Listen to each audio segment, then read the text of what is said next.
Howdy, howdy. Good morning. Hello. We are back. How was your guys' week? Yeah, pretty busy. You go, Michael. You go first this time. I got nothing to say. Just another week. You're refeeding and recovering from your massive 21-day fast, right? Still, yep. How's that going? Going good. Right on. Are you treasuring every bite of meat a little bit more these days? I am enjoying it. I will say that, yes. Yeah, that's pretty awesome. I know that I'm fasting right now too. That's why sorry, my voice. Every time I fast, when I get to the tail end of a decent fast, I get a dry throat. So you guys are gonna listen to Frogman today. You need a How- cape, superhero cape or something to go with your voice. something. I am Batman. Sounds good. My week's been pretty good. Just keeping busy, driving my daughter around. We had another wedding set up through the week. She's doing fantastic on Carnivore, staying really strict to the plan. And yeah, it just helps me to keep consistent as well. Well, not that I have any issues with it now. I just love it. But yeah, all going good on that front. So yeah, kicking goals. Right on. Well, and you're doing your your other Aussie Connection 2 show in the mornings too, right? Yeah, for us it's Tuesday night, 7 p.m. in Melbourne, Australia. So I'm not sure what that is for you guys, but yeah, the Aussie Connection with DC Learning to Live, the Primal Timeline, Dave Mack from No Carb Life, I believe it is. And we've actually got a special guest coming tomorrow. Her name is Lisa Wanderous, and she's an Aussie currently in Melbourne. She travels around in a caravan and goes all over the place. And apparently she did a trip around the US in a little caravan, and now she's in Australia doing that. So I think I've yeah, actually seen her on YouTube before. I had to talk to her yesterday. She's just so lovely and very, very colourful person. So I'm so looking forward to having her join us tomorrow. So yeah, that'll be exciting. Yeah, I remember because I think I actually know her because there's a gal that was going around in a van doing the Yep. van life thing. She was carnivore and she was from Australia. And I remember because she was in Montana and I almost commented on the video like, oh, wow, you're in my backyard. It was funny. Yeah. But yeah, I She's do very remember. pink. She's got pink hair, pink caravan. I think her car matches the caravan. Everything. Like she's got pink earphones, pink everything. And even the dog dresses up in pink. She's just so cute. I love her so much. So yeah, looking forward to seeing her tomorrow and having another chat. That's awesome. Well, man, I hope this clears up. You guys are going to listen to me cough more than you want to. Oh, man. Yeah, I had a good week. Let's see. A lot of work. This is a busy work week. A lot of stuff going on, but then, I did the with Georgia Eid and Carrie and Chafee and Hampton live stream on Tuesday. That was fun. Yeah, we had a great turnout. Even on my little channel, that was pretty awesome. You guys all showed up. Appreciate it very much. And just started her book, and it's awesome for sure. I definitely recommend it. So that was fun, and I'm still doing the DDP stuff, but I've just kind of transferred into more weightlifting. I'm just really enjoying it. It's making my back feel better. It's like making my back feel really good. My shoulders feel really good. I've always had a tight back between my shoulder blades, and that's really helping out. So I'm enjoying that. And then, yeah, I'm finally in a good rhythm. I'm doing 84 hours of eating a week and 84 hours of fasting a week. So I'm at the tail end of another 84-hour fast, and this one is a piece of cake. I love the amino acids for what they do for my lymphatic system and growing hair and healing. And I love what they do for my appetite, but I do not like them on a fast. They do make a fast and they make you really hungry. So, no, that now it's weird because we've had some other people say the opposite, that it helps them on the fast. So it's probably situational, each person has to judge for themselves. But for me, I'm enjoying these fasts now that I found out that the amino acids were not my friend. Yeah, because Michael, you had cravings with the aminos on your fast as well, didn't you? Yeah. Yeah. Yeah, the worst in the whole. Once I started taking them, they became really bad.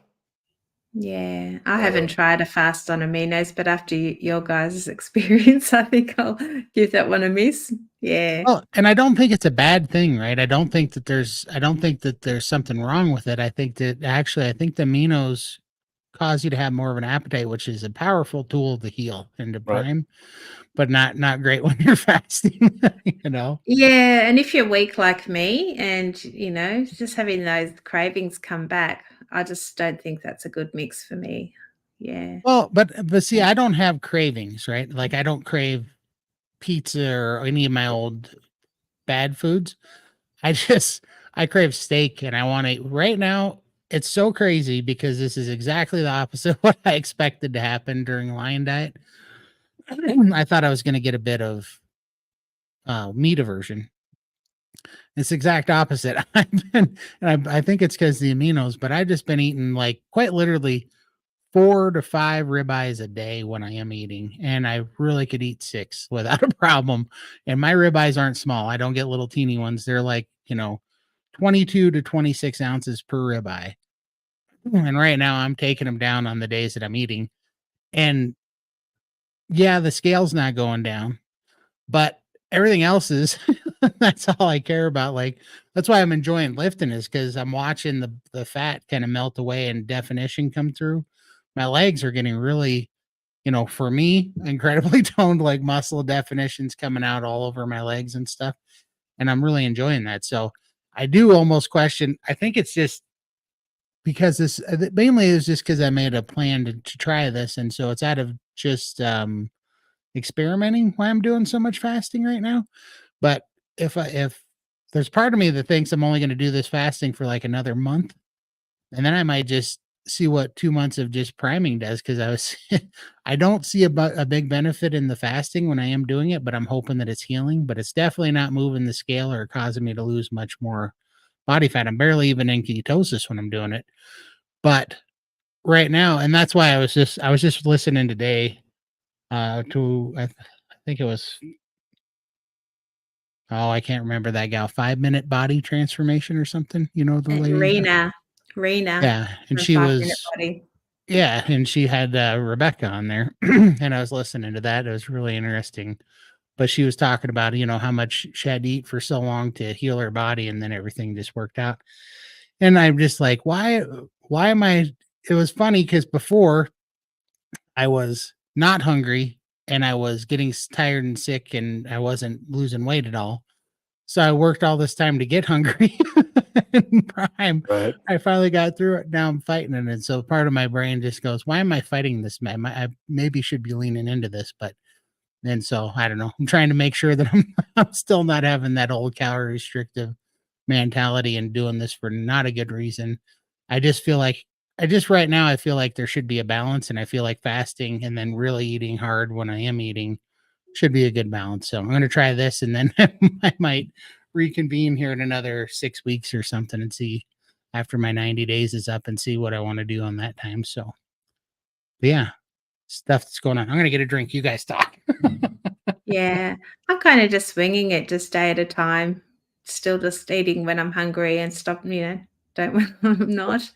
That's I'd exactly what like I'm to doing. get Yeah, I'd like to get some more fasting in, but I don't know, I just got too much going on and, yeah, when I get hungry, I just like, "Oh, I can't, I'm just gonna eat." So, I think it's just not the right time for me. Obviously, things need to be aligned so I can just really concentrate on the fast, so but I'm doing so much rebounding now. I'm getting up every morning. After I do my Wim breathing, I do that first.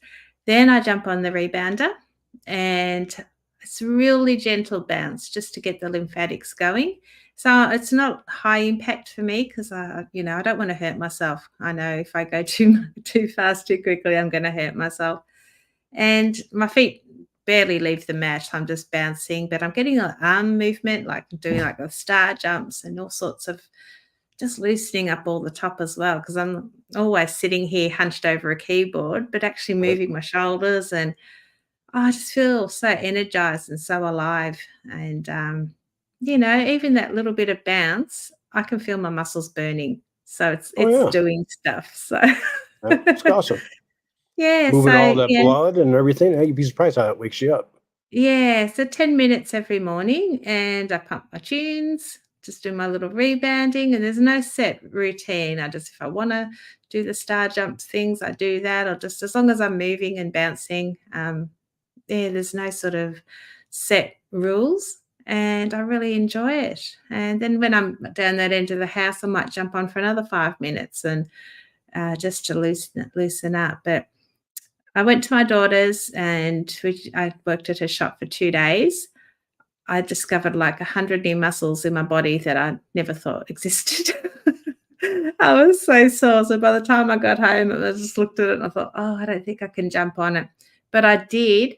And it's amazing how it actually loosened everything up. And I felt so much better, even though I was really sore from all the work that she put me through. I just really helped with the pain. And I don't know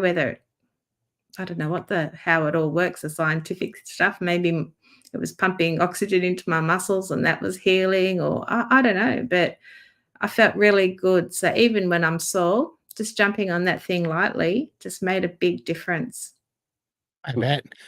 Yeah. And you feel, for me, it's kind of a hunger that starts picking up because you start, I don't know, Yeah. I guess it's just moving, stretching, getting blood flowing. These muscles. It's even fun to have sore muscles that you haven't felt in. I know. Well, we've been so numb, haven't we, for such a long time. We were just like zombies and had no feeling at all. Didn't look at ourselves, nothing. And now it's like we're feeling pain. It's like, this actually feels really good because we know it's a good pain. It's not a sick pain. And it becomes addictive. It But I does. think, obviously, if we had started this at the start of our journey, there's no way I could have done it because I was so sick and Right. inflamed and everything. But now the nutrition's all down pat, feeling so much better, and I actually physically and mentally want to start moving.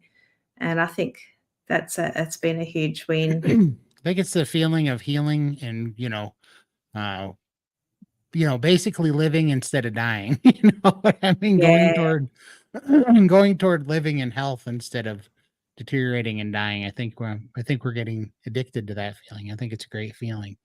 yeah. And I know everyone wants to do everything at once. Like I used to say to my coaches, "Oh, I should jump on the treadmill and do that." And they're like, "Don't jump on the treadmill. Just concentrate on being consistent. Eat your meat. There's plenty of time for exercise later." And I would feel frustrated with that because I didn't think it was enough, but obviously it was enough to do, and, they know what they're talking about. It's just all that old stuff coming into my head, you must exercise, you must restrict calories, you must do this, and that was a constant battle when I started. But For sure. now, just take it easy, keep it simple.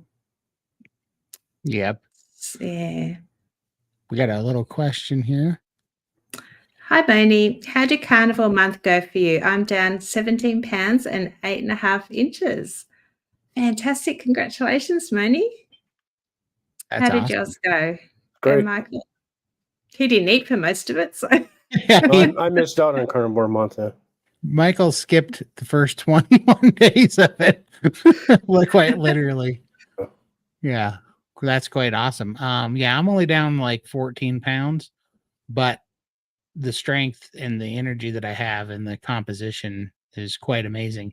That's why it's like I know that the food that I'm eating is building muscle right now because I can see it. So I know that that's why the scale's not moving, but it still drives you nuts. It's like, come on, start moving. So you can just start wrestling with it a little bit. But yeah, I'm getting better at letting that go and going, I don't care. But yeah. what the victories are, it's been 35 days of just ribeyes. I haven't had anything else but ribeyes. And so I thought lion diet was going to be tough, and with fasting, it hasn't been tough at all. And trust me, I enjoy every ribeye I eat after fasting. They all taste amazing. So no, mine's going fantastic. Also, another interesting thing was on this last fast. I wasn't sure if I had any fluid on me. I'm trying. It's always tricky to try to gauge where the weight's coming from, right? Or where the weight loss isn't coming from. Is it a composition? Is it fluid? Is it muscle? Is it lean tissue? Where is it?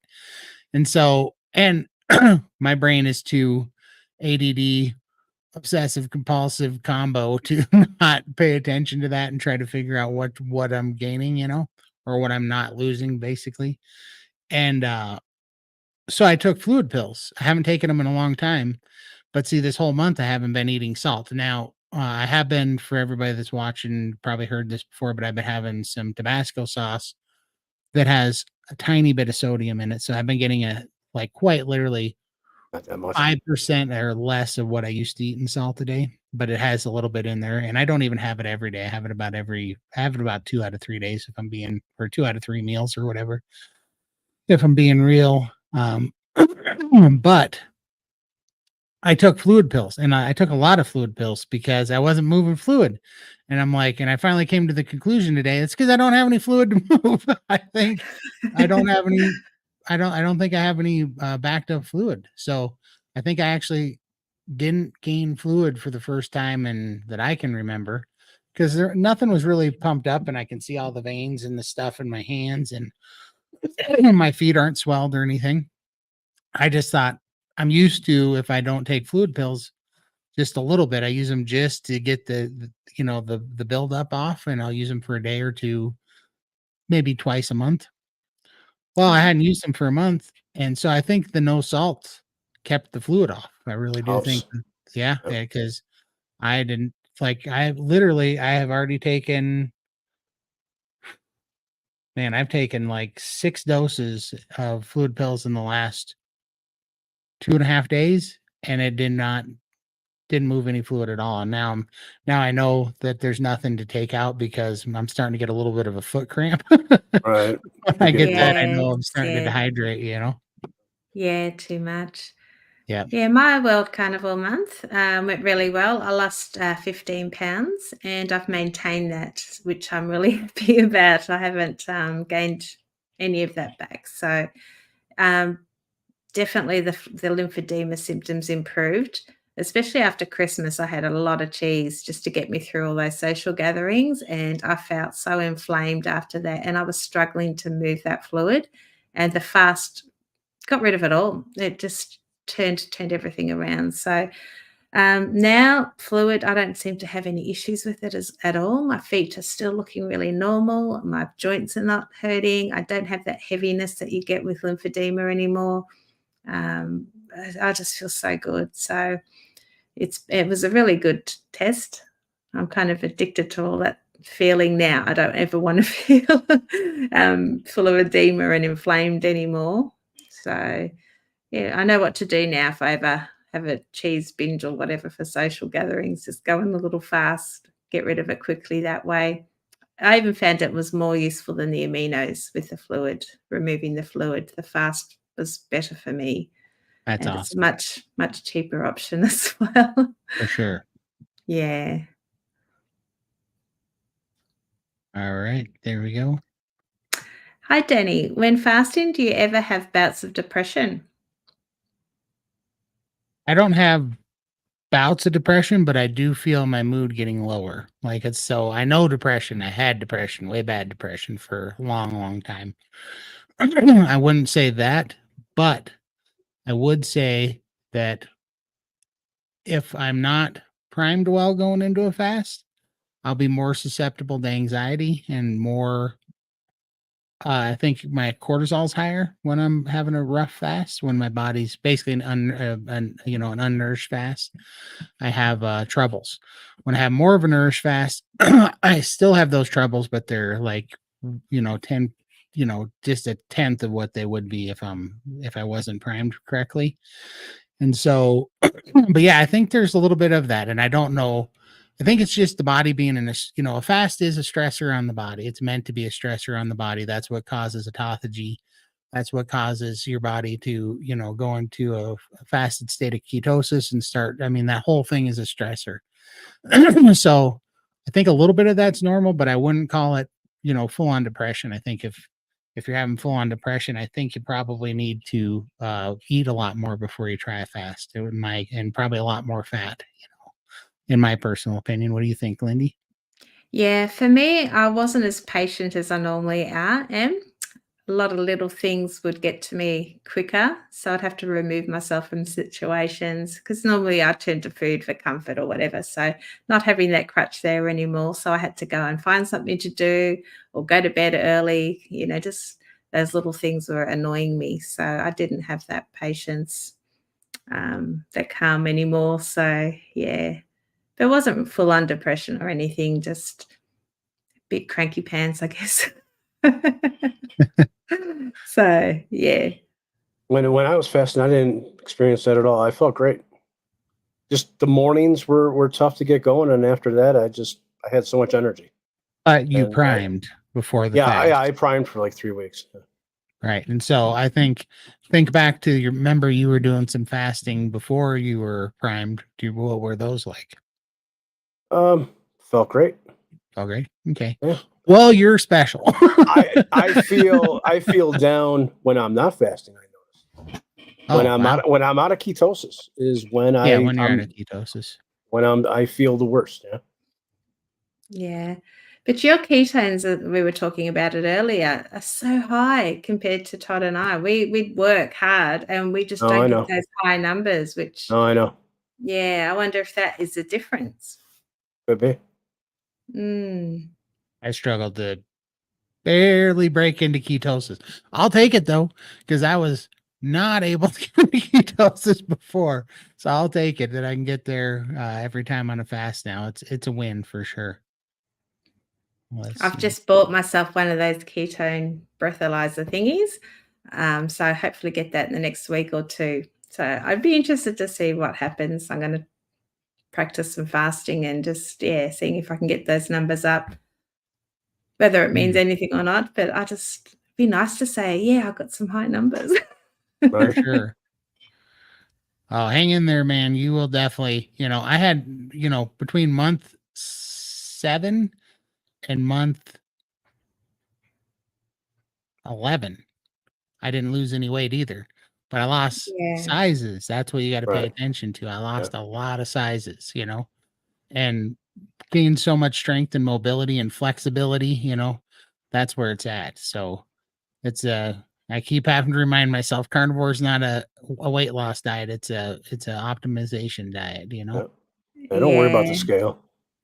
Yeah, you should divorce the scale. Like I do weigh every day as well because I like to now that I don't get I double know. anymore. I'm excited by the numbers, but I don't focus on the scale too much because composition does change. Like I had a t-shirt that didn't fit me, 3 weeks ago, put it on now and it fits and it's loose. And I'm like, wow, but the scale hasn't changed. How does that right? work? So just got to pay attention to other things. I'm always stalling, but my composition is changing. So, hi, Moni. I have not lost anything in 12 months. The carnivore was great for me. I had to do BBE, no dairy. Yeah. Absolutely. Yep. Yeah, I couldn't lose anything with, the dairy. I mean, dairy puts fluid on me. Dairy increases my appetite, and dairy will pack weight on me in a hurry. So yeah, I can't touch it either. Same here. Yeah, same. Let's see here. Mm-hmm. No do-do-dos today? Oh, I'm humming. I'm trying. I'm paranoid now. Hi, Sarah. I've been listening to your episode 2 while washing eggs today. I have a small farm with lots of chicken and goose eggs, duck eggs, 2025. Hope everyone is having a fantastic weekend. I would love to try duck eggs. Some people I don't like them. I like them. My sister's got a couple ducks that lay eggs, and she gives them to me because she doesn't Yeah. like them. I love them. Bakers, this is a taboo subject, but bakers love duck eggs for baking. They're great. Oh, Yeah. okay. I don't Yeah. think I I ever wouldn't had know them. where to get them. Yeah. They're big. I I had don't a know. quail egg, and I wasn't too sure about that, but I don't know if it was the way it was cooked because it was at a Japanese sort of Mm, sushi bar thing, or whether that's how they are. So I'd like to try it again because I couldn't make up my mind. I had 4 of them, and I was like, "Do I like it or don't I?" I've It was never just had the one. Was it weirdest cooked thing. or how was it cooked? It was cooked, but it was almost like the center was scrambled. Huh. It was such a weird texture, and I just couldn't make up my mind whether I liked it or not. Only quail eggs I've ever had were hard boiled and pickled, and those are pretty good. Right. Yeah. Yeah, but I do wanna try duck eggs. High pursuit of bliss. The no salt really helps with the fluid management in my experience. Yep. Okay. I think all of us cut back on our salt just for the new year, right? Yeah. Yeah. I'm not taking any really that much. Yeah, it's so weird. Now the only salt I have this giant thing of pink salt, and it's come in handy because I bought a bunch of cast iron skillets that I don't quite have. I thought I Clean 'em. seasoned them good enough, but I didn't. So now I'm using all my pink salt to clean my cast iron skillets with. Oh, okay. Yeah, because that's Yeah. you don't want to use dish soap on them, so you just I put some tallow in there and then fill it up with like make a real thick paste with the salt, and then you use the wood spoons and it scrubs the pan really good and seasons it. It's pretty nice. I wish I didn't throw mine out now. Oh It's a no. lot of money too, and I just popped it straight in the bin after it went rusty. But now I know you can fix them, Yeah, so, you can always fix those for sure. uh, Ooh, this sounds good.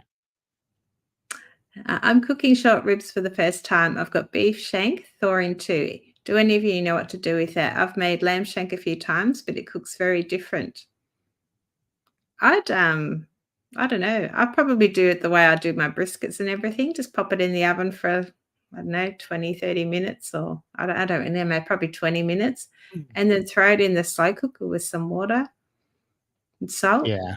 I like And them braised, and I prefer them braised, and well, I prefer them braised in red wine is how I used to do them before carnivore, because braised short ribs and red wine with shallots or scallions. Oh boy, those are good. But now I braise them in beef broth, kettle and fire beef broth, and that's delicious. And add vinegar. I like to add vinegar to it. Vinegar, it's tenderizer. It gives it that little bite that you like. Yep. So a little braise and some beef broth with a little bit of apple cider vinegar, and then a little bit of xanthan gum to thicken it up into a nice little thicker au jus. Boy, it's really Good. good. All right. how's the The old hit axle. It's going good. I'm taking it easy because it burns my abs really bad. Now, the only reason why I'm taking it easy on that because I have a pretty nasty hernia that I got to get fixed when I get this skin cut off. And I can tell. At first I was like, "Is this my abs or is this my hernia burning?" And then I found out this week, oh yeah, that's hernia. I guess you Oh, can you can tell because for all the dudes out there, if you've ever been smacked in the nuts and then right after that you get that low belly ache, that's what that feels like. And I was like, okay, that's all hernia right there. So I'm only doing it because the only reason why I got to that part where that hurt was because I was like, all right, I'm ready to go to the toes, because right, I was doing it from my knees, which is a very short plank. It's like doing push-ups from your knees instead of your toes. But I decided I was ready to go to my toes, but my hernia had said, no, you're not.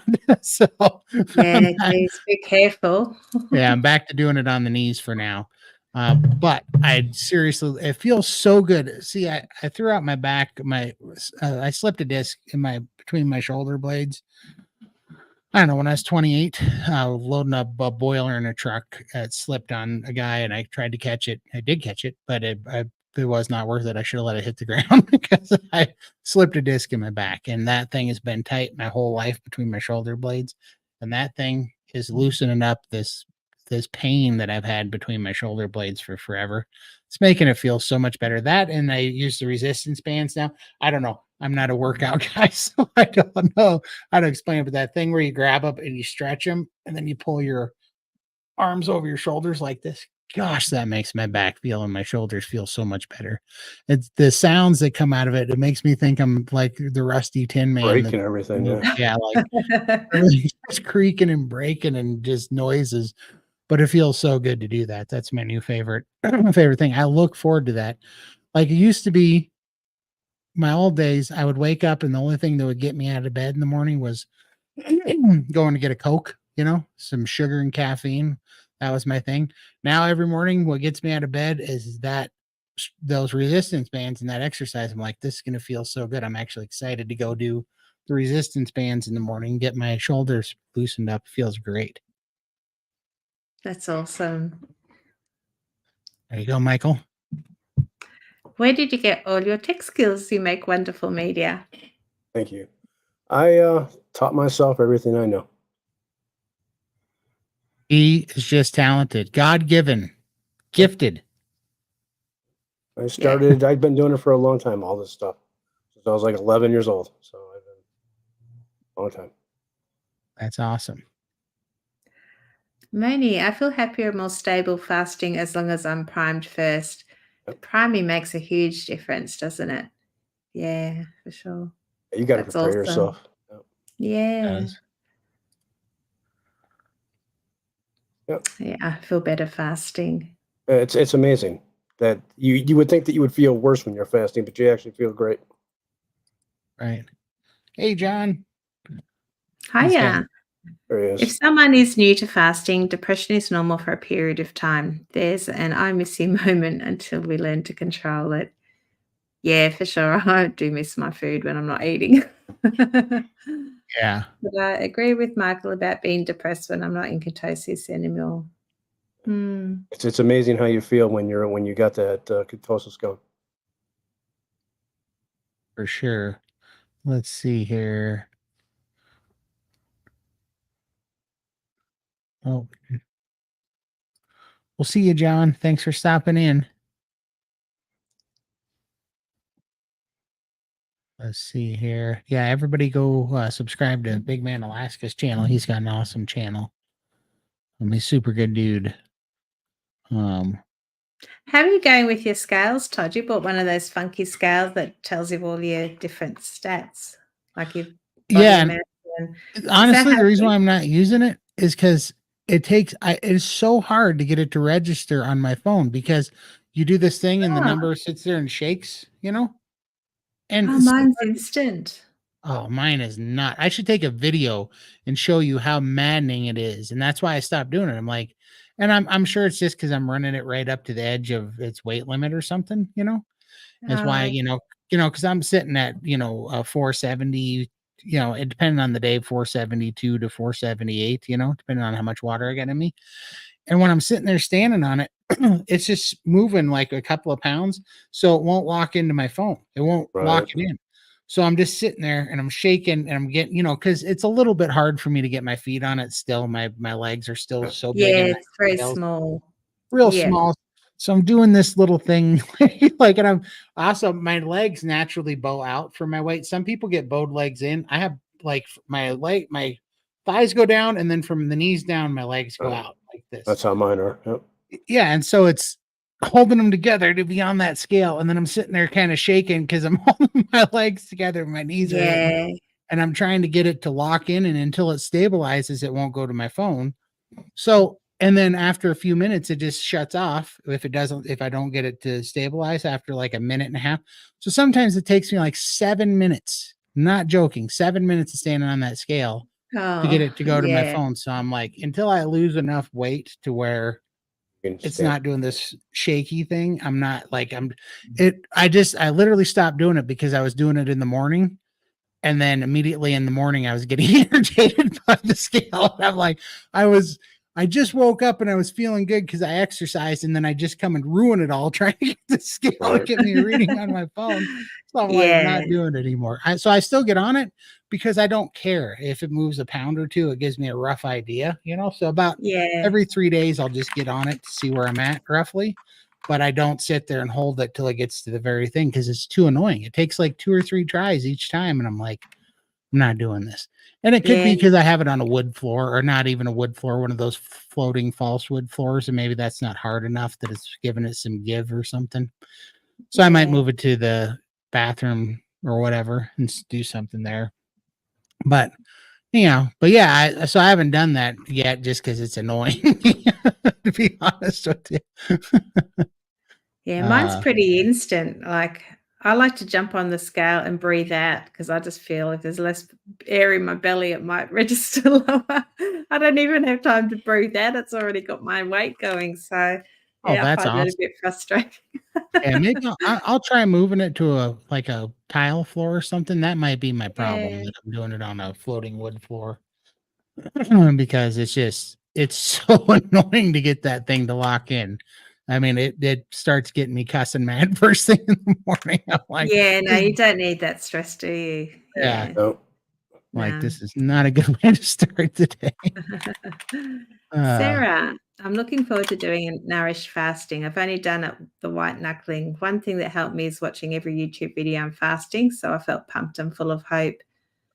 Yeah. Absolutely. I think just don't be in a rush. Really, really, really do get primed. I think that's where, you know, I didn't follow the entire program of priming because I'd already been carnivore for, 7, 8 months, and I'd already lost a bunch of weight, and I was already doing BBB and E. So my pea brain thought, well, I'm already pretty much primed, so I can skip a few of the months. Realistically, if I had it to do over again, I should have started from the beginning because, I think, I just think I needed more nutrition. And I'm still thinking that to this very day, I'm still wondering if I'm still under eating because why does my body want so much meat right now? And I'm not sure what the answer is, to be perfectly honest with you, because uh and I'm starting to even wonder if I'm holding myself back by not eating it. Yeah, it's I'm doing this. This feels a little bit more like Big T's stubborn brain syndrome right now by doing the fat. I'm not white knuckling it by any means, but the only reason why, there's something in the back of my head saying, well, why does your body want so much steak? Like, why is it doing this right now? You've worked kind of hard to get here, and now I feel like I'm pushing it back. I don't know. I'm gonna have to play with it and see, because I'm not even convinced that I should be fasting right now, to be honest with you. I'm trying to figure it Yeah. out, you know? And I've naturally been intermittent fasting and really loving that. So throwing this bigger fast in, I couldn't have done that before. So it's taken me 2 years to actually do this 5-day fast, and that blew me away that I was actually able to do that. But now I'm back in that frame of mind where I don't feel ready to fast. Like I'd love to, but I try and then I do struggle. I did do a three-day fast, and I did struggle a little bit with that, and I just don't think I'd primed enough after the 5-day fast. For sure. Yeah, I love Thanks. Lindy's routine. I want to try Wim Hof breathing. I Yeah, posted the link for it. Oh, that's awesome.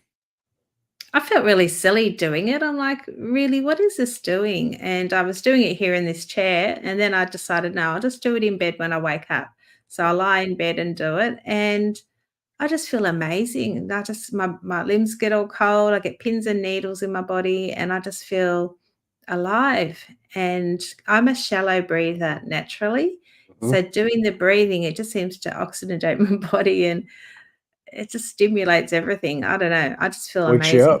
afterwards. Yeah. So it's almost like a meditation in a way. It's just I can clear my head. All I'm doing is concentrating on my breathing, not concentrating on anything else, because my husband's always telling me to turn your mind off, stop thinking about things, just relax. And I'm like, I can't. But that's my chance to relax and not, turn everything off. So I love it. It's been really good. Does work good. I'm using it for my replacement for uppers, basically, because it gives me energy and it wakes my brain up. So Yeah. instead of, maybe at 3 o'clock when you're having that whatever little bit drained Mhm. feeling, I just do that instead of, back in the day, I'd run for a Coke or something, some with sugar and caffeine in it. Now I'm doing that. And then I did, just for fun, it reminded me of it. And Joe Rogan does this. I ordered I think it's called nose slap smelling salts. I'm going to try some of the smelling salts and see what that does, because I think, that's supposed to be like an upper, and it's not something that's going to raise your insulin or be, some bad chemical in your body. I hope. I'm going to read up on it, make sure. I'm not quite sure what I'm smelling there, like what's going in, but people say they work good, so I'm going to give it a try and see what it does. Nice.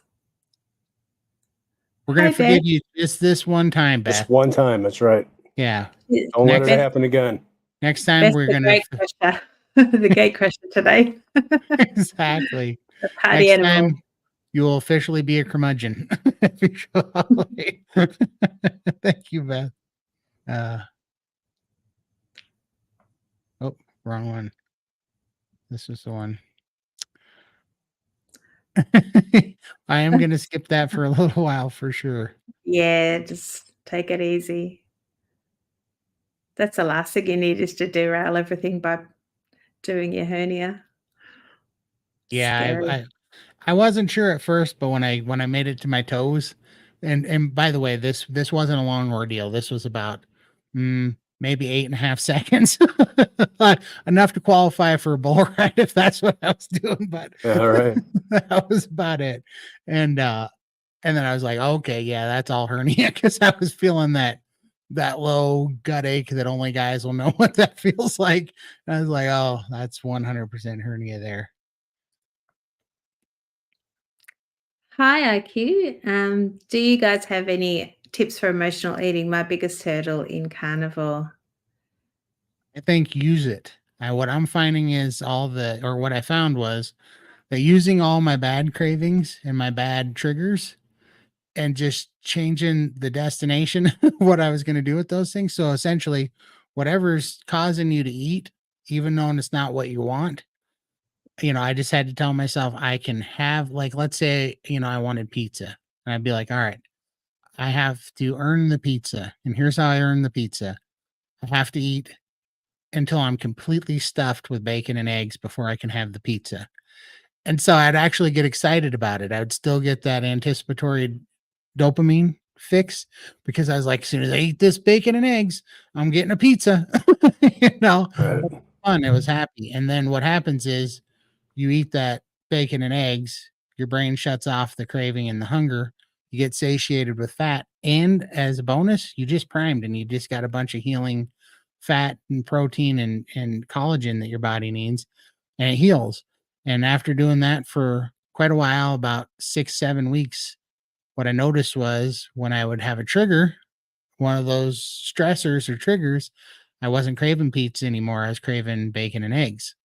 And so you can actually change the relationship to that anticipatory dopamine fix with a new habit.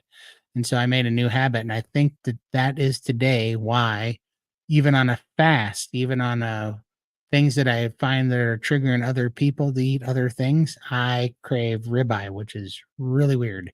I should be craving Coca-Cola, pizza, and street tacos were my favorites. I don't crave any of those. I crave ribeye. I crave bacon. I crave eggs. Those are still the things I want. The biggest struggle for this whole line diet has been bacon and eggs, because I'm not having them right now, and I miss them, because that was my emergency food for stopping that habit of eating pizza.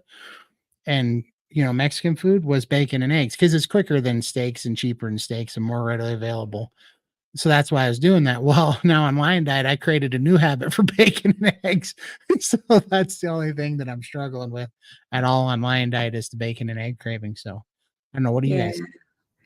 And if you can't eat, I mean, bacon and eggs or any carnivore foods really turns you off, well, maybe you're not hungry. It's just that the habit of needing to eat because you're bored or some other emotion.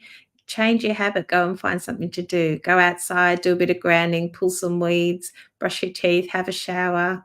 Um, yeah, anything else, and do that for half an hour, and hopefully that'll pass, and you can get over the craving that way.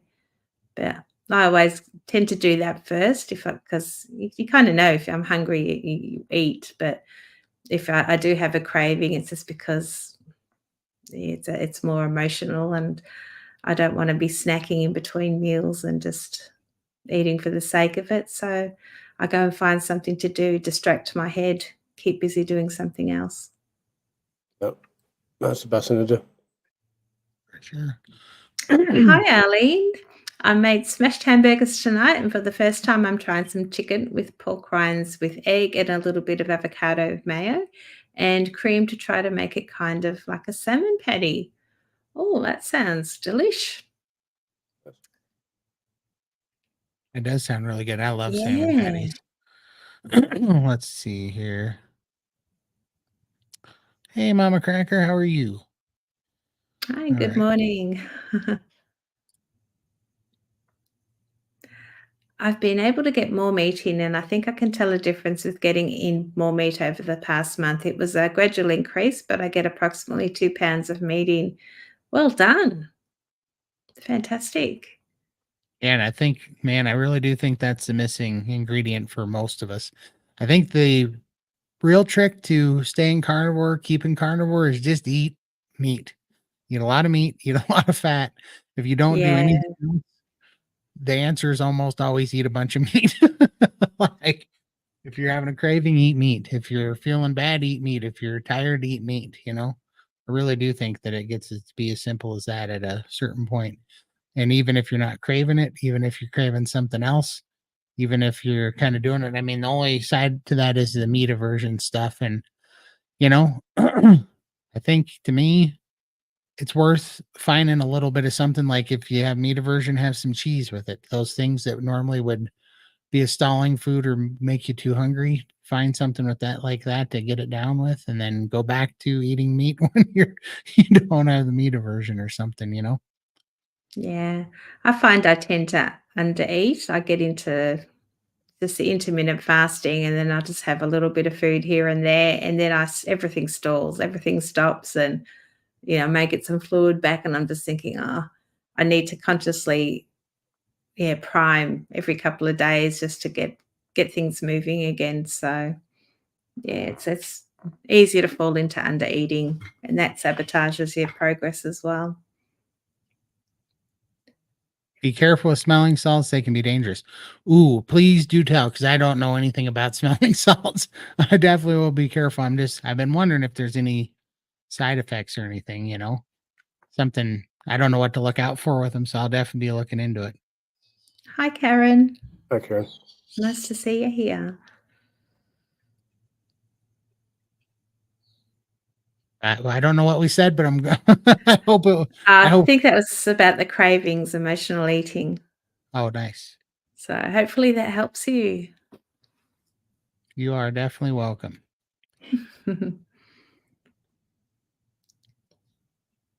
Let's see here.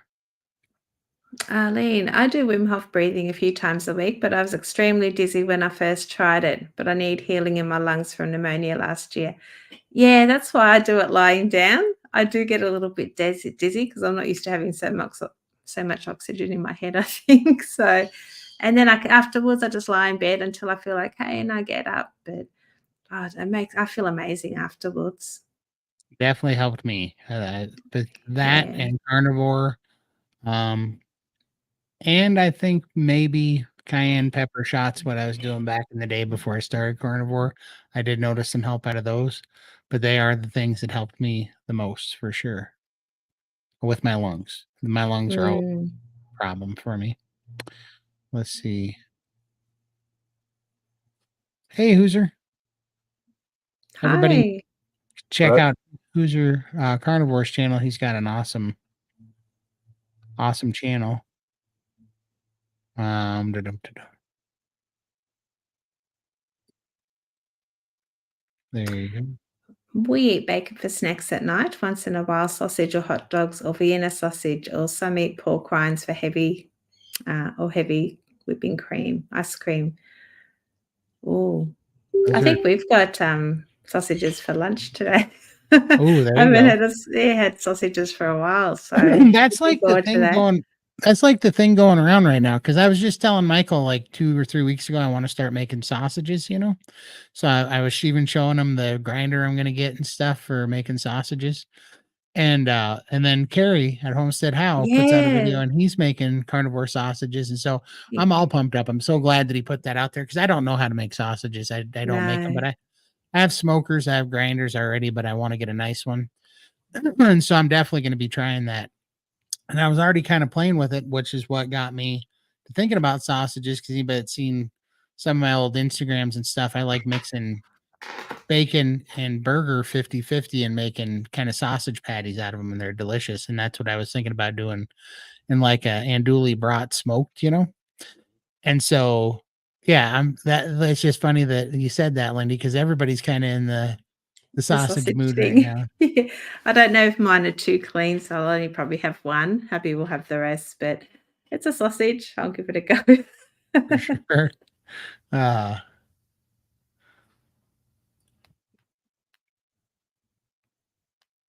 Okay. Therapy also helps. Also, or doing something therapeutic. Emotional trigger to eat are so real. I don't know what that word is. That's the person who You asked guys know. about, yeah, Oh, I got you. the I emotional was gonna eating. say, I thought I was going to like the leptin or something. I was like, I don't think that's it. Grief, stress, depression, even joys, or for some can all be triggers. Huh? That's interesting. I believe that. It's weird what, certain movies will trigger old memories and almost have, I don't really have cravings, but for some reason I associate them with food. It's kind of weird. I've been noticing that lately because I've watched some old movies. And for some reason, I'm like, I remember watching this movie and eating a Bob's large pizza with stuffed crust. Yeah. We used to have snacks whenever we watched movies as well, but now I've got my iPad and I have a little paint by number because I have to keep my hands busy while I'm watching the film. So I just sit there and I paint by number on my iPad and occasionally look up at the Distracts you. screen. So Yep. yeah, and so I don't think about food anymore. It's just I needed to keep my I hands got a busy. fidget spinner that I use sometimes. I'll just sit here and just spin it in my hand. It's something Yeah, instead of reaching over to grab something out of a bag or something like that. Just find something else to do. Man. You'd be yeah. surprised. Tell Keeps you your mind what, occupied. I'll tell you what, that's very true too, because the best thing that's been for my fasting, because the problem with fasting isn't hunger. I get bored. I get bored on a Yes. fast. Exactly. Yeah. I don't know why, but it's not like I'm even hungry. I just miss not eating food, if that Right. makes any kind of sense. I'm just like, I just want to taste a ribeye right now. Like I'm not even really that hungry, but it's just like, man, you just get tired of not putting anything in your pie hole for like 3 days at a You time. missed the Yeah. chewing. You missed, yeah. Yeah. Yeah. And so you're like, so it kind of bugs you. But now I realize I'm like, all right, I gotta stop fixating on these stupid things, because it's a time of day or whatever. And it comes up and you're like, oh, this is normally like Cosette does. Well, and I got to go out there and cook for mom and my dog. Right. Right. So I go chop up Cosette's meat. I'm giving her steak. I'm sitting here going, yeah, that would taste great with the, Yeah, that's cooking. tough. I'm lucky that I'm by myself. I have nobody to worry about. So that's Well, why it I was bugs able you. to go so long. Yeah. But What I found since I got that weight bench is I can just go over there and start lifting weights, and within 3 minutes, it's completely gone because now I'm just like my arms are burning. That's way better. distracted. Yeah. Yeah, Yeah. Distraction's good, isn't it? it is. The longer I do carnival, the easier it is for me to stay on. Very few temptations nowadays. Yeah, exactly Amen to that. right. Yeah.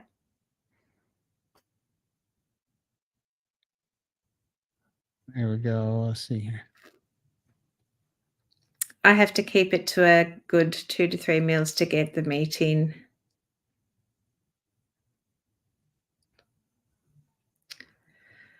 Professional lifters, use smelling salts in competitions and such. It's never appealed to me. Okay, so what would that do if you're smelling salts before a competition? Does that Oh, well, it gives you like an adrenaline rush, So okay. So that's what it's supposed to do. And that's what I'm looking for, but I don't know how it works. That's what I really don't know the mechanisms. And yeah, Beth is Beth's like, yeah, Todd, I'd be careful about that. Don't worry. Don't worry. I'm definitely, I'm not going to go on a DMT trip or, or do the Elon Musk partaking of Todd or whatever. Yeah. No, but I do know I see the weightlifters and stuff using it, and I do know it's supposed to just give you a shot of adrenaline because something about it burns your nose, your sinuses, and it's like I think it's just a real what's a good word for it? A real like offensive shock to your system, and in the response, Wakes you up. Yep. yeah, it wakes you up, and you have like a stress response to it because it's so whatever smelling. I've never smelt it before. I'm gonna find out though.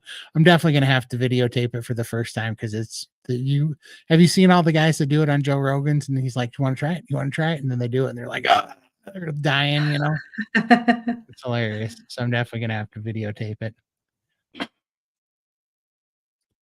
We appreciate you, Brett. You're doing awesome work, man. You're doing a fantastic job.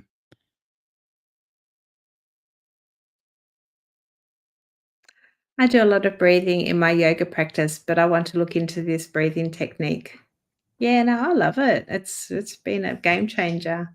Feeling really good. Just before my little rebounder workout as well, it just gives me a hit of energy. Hi, Lambs. I did the Wim Hof method for several months. It did nothing for me, but in comments on one of the videos, someone mentioned keto and carnivore. That was a game changer for me. Excellent. The idea of making my own brats is intriguing. I have a KitchenAid stand mixer that I think I may get grinding attachment. I feel like we're gonna have to do a sausage show. Well, that sounds okay. Wait a minute. Let me back that up. I think we're going to have to do a brat making competition or something, and we'll have to what are those videos that people do where they make something and then they pass it along to the other content creator and said it's your turn? You kind of get tagged in it. You pass it back and forth, and you have to top the last guy's Yeah, add an ingredient. Yeah, I'm not sure what they're called, but yeah. I think we're gonna have to do that. Me and you and Carrie will have to pass back a brat making competition and never say sausage again amongst the competition between three men. But I think we'll definitely have to do that. That'd be kind of fun.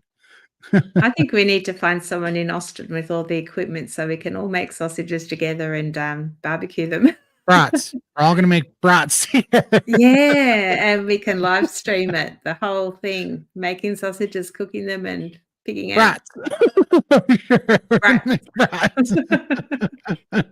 I don't want anybody getting the wrong idea what's going on in the Airbnb.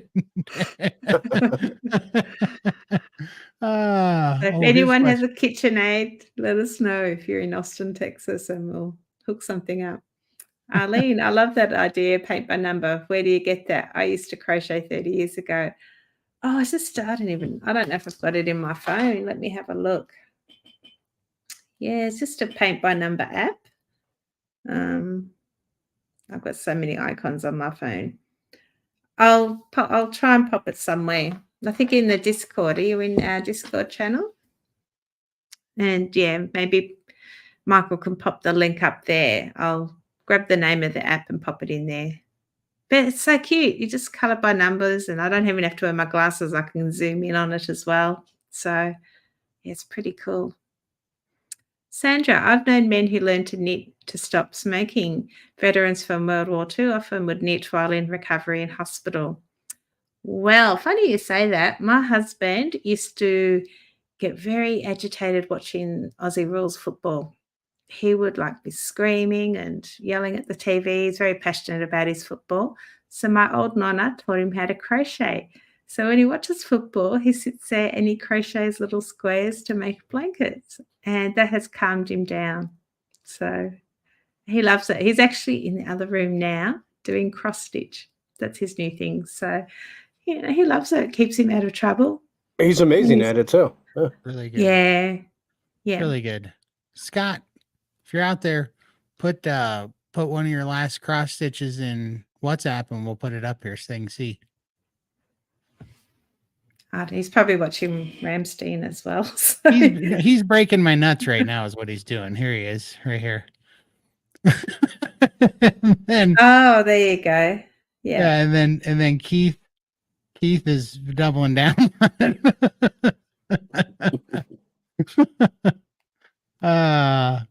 Listen, my mind is on social media, and I know that if you misword something, you will be branded by public opinion. we don't need any Brokeback Mountain rumors going on over here. I started lifting weights in my chair for my arms. You guys are so encouraging. That's amazing. Yeah, Man, little steps. You don't have to be like in there at the gymming and doing all that stuff. Like we can't do that. Just do little things. Every little thing counts. absolutely. Oh, I didn't know that. That'll have to be careful with, I guess. I didn't know that. Oh, wow. I have to be careful there. Howdy, howdy. Appreciate you tuning in. Hi, Jay. Oh, here we go. Forgot that. Hi, Laura. It's been a long time. Hey, Todd, where did you get the exact amounts to eat for priming, please? There is no exact amounts. Yeah, it's just a schedule basically, and we get it from the SBG gang, which is definitely worth the value to because you get so much help there. It's just ridiculous. It's $30 a month, but it's the best $30 a month I spend. And or uh basically it's a schedule, and it's like at first I think you eat 3 times a day to comfortably stuff plus snacks, and then after a while you go to just 3 times a day plus comfortably stuffed, and you do that and you try to eat ahead of the cravings and stuff, but you basically do that until you hate eating. And that actually happens. You can't stand it anymore because you hate never feeling hunger because you always eating on a schedule instead of by hunger, and you're kind of just force feeding yourself, and it gets difficult, but it works. I did that and I Yeah. thought you're crazy if you think this is going to make my appetite better. And I had done 7.5 months or so. No, I did 9 months. By the time I actually did that, I did 9 months of OMAD flawlessly. It was easy. OMAD was totally easy. And then I did priming, and I couldn't do one day OMAD. I about ate my pillow in the night. I was so hungry because your appetite picks up. Yeah, it's a good way to reset your hormones and nourish your body. So definitely for healing. There's one of Scott's That's cross awesome. stitch. That was a family photo. That was actually taken on my birthday last year at my daughter's florist at her shop.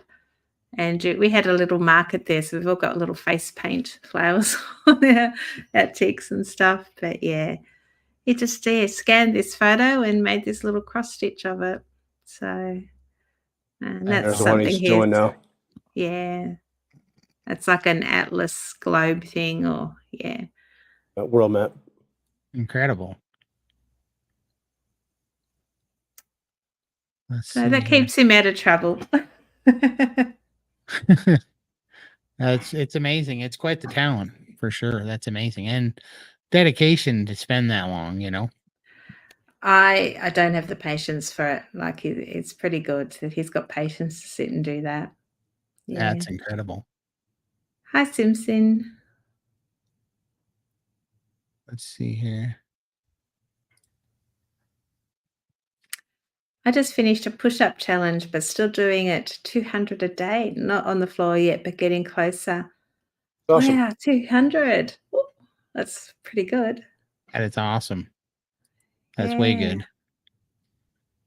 Scott's doing amazing. There you go. Lots of claps for you, honey. He's gonna have to start a cross stitch channel. Oh, he may. It's really cute at nighttime because we sit down and watch a bit of TV together, and he's sitting there with his cross stitch and me with my colour by number, and he's got a bird sitting on his head, and the bird literally goes to sleep. It's so cute. That's my daughter. Hi, baby. She doesn't have patience for cross stitch either. Yeah, she's a gamer. She likes a little gaming. She's got a Twitch and yeah. She actually went viral the other day. She did this little short and I think he got over 200,000 views or something. That's So, incredible. Wow. yeah. I just have to get her to be my social media manager. Howdy, howdy. Thank you so much. Thanks, Laura. Oh, wow. 400K now. Oh, geez. All right, we're going to talk after this show. That's crazy. That's so many views. Yeah. That is amazing. Great job, darling. Yeah. Yeah. That's ridiculous. I think that's like 10 times the amount of all my videos combined. Yeah. That's amazing. David from DC Learning to Live is a slave driver. He's the one who is doing the challenges. We will be starting squats tomorrow if anyone is interested. Yeah, there were some other things he was doing this month on the challenge too, but yeah. Was he doing the breathing as well, the Wim Hof breathing? I think that was planned as well this month. That's awesome. Maybe. New to this Hi, channel. Jane. Howdy, howdy. Welcome. Hello from Montana. Melbourne, Australia. Chicago. Chicago. The Windy City. Is that what they call it? That's what they call it, yeah. Is that because A lot of deep dish gas. pizza gives you gas? I was going to say.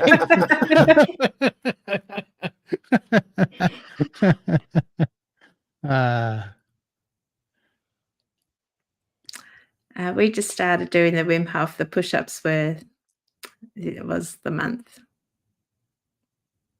Nice. Yeah, DC, he is a slave driver.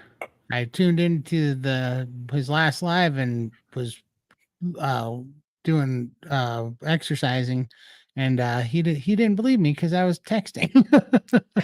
I'm like, I am new to this. You exercise for 3 minutes, then you need like Take a 20-minute break. Yeah. He's come a long way too with his journey from bedbound, having the cancer, and now he's out pumping iron in the gym and he's doing amazing. So great story there. He is. It's awesome.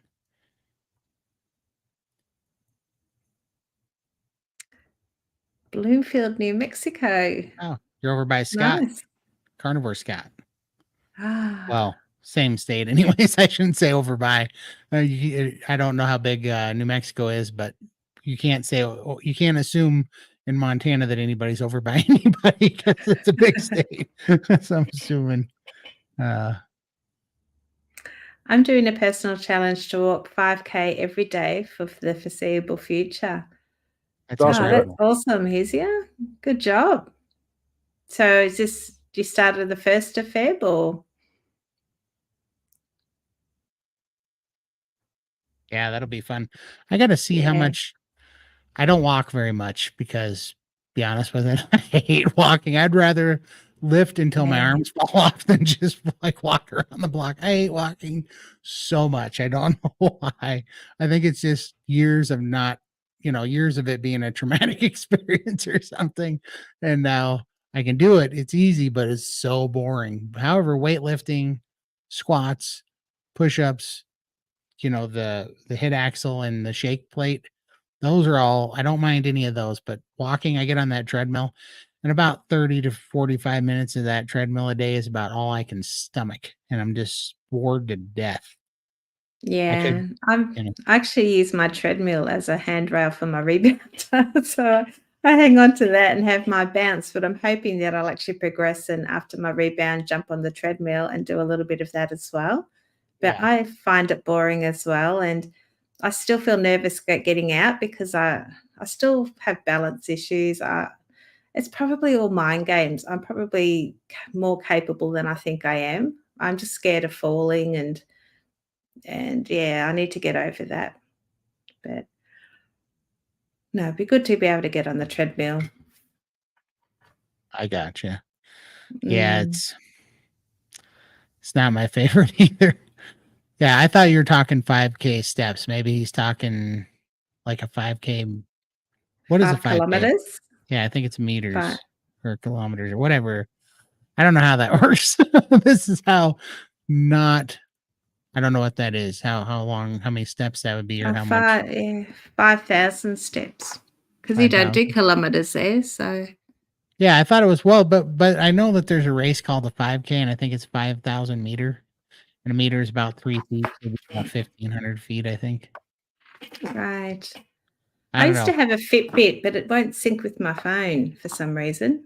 Huh. So it kind of just sits there. But I'd love to be able to actually, track how many steps I'm doing. Oh boy, Yeah, that'd be lovely, Karen. absolutely. Maybe for summer because you're in winter there. So yeah, just keep doing what you're doing, and maybe summer you can maybe get out a little bit. I do rocking to challenge myself. What's that? Oh, rucking. Is that paddleboard thing? Hiking, What's isn't it? rucking? I think it's hiking with a heavy pack. Backpack. Yeah. Yeah. Oh, okay. Oh, that'd Yeah, be lovely. it's easier to do the walking when you have a destination. It's hard on a treadmill. But it's cold outside and it's icy where I'm at. Hmm. Yeah.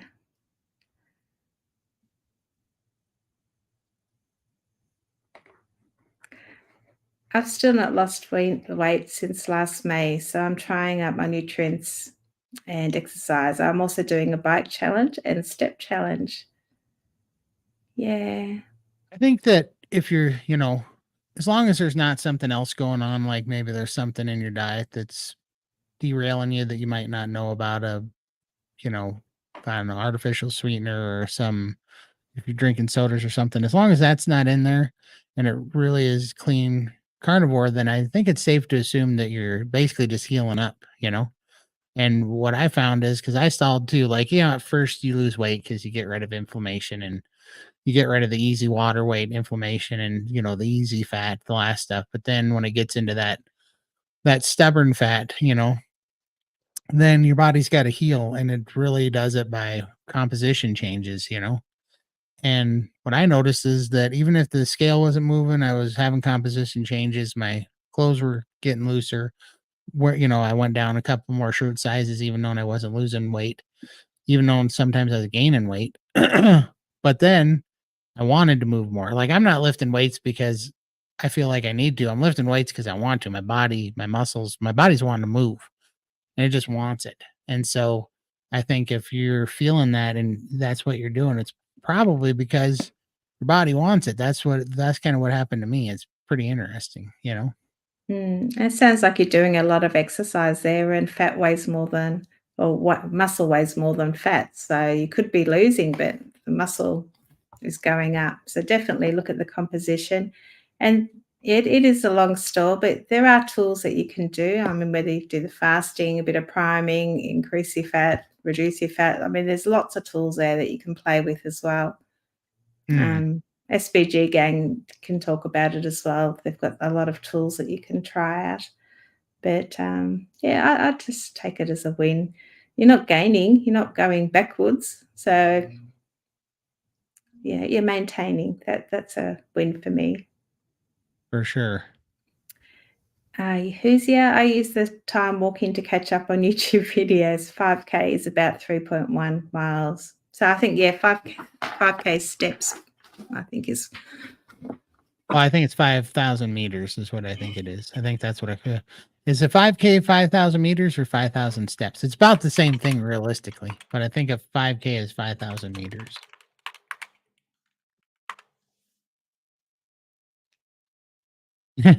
I bought a bike once and I was going to do that before I got on Carnivore, but my calves were so big. This is embarrassing, but my calves Yeah. kept getting stuck in the chain and getting in the sprockets, and it was ugly.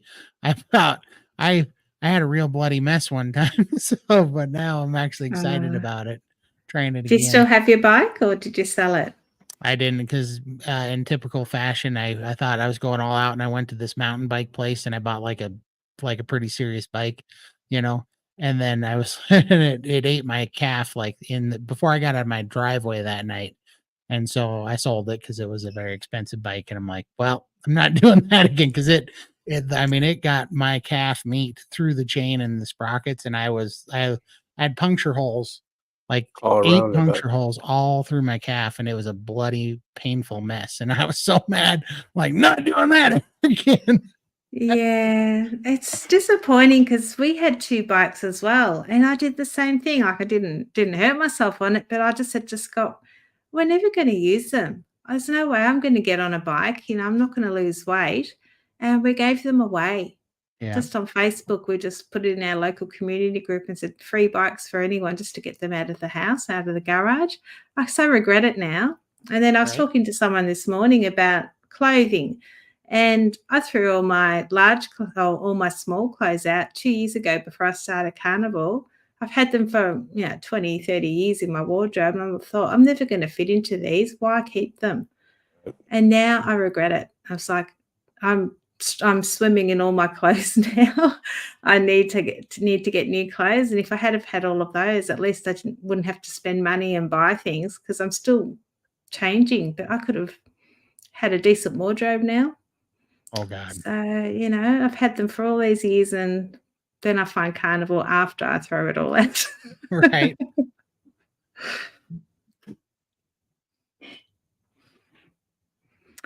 If the legs are short, it's a lot of steps. Ask me. Oh, no. Exactly. My legs are Yeah. short too. Yeah. I don't have I'm a I don't have shorty. yeah. How tall are you, Michael? Are you tall? I'm 5'11". Yeah, okay. And what are you, Todd?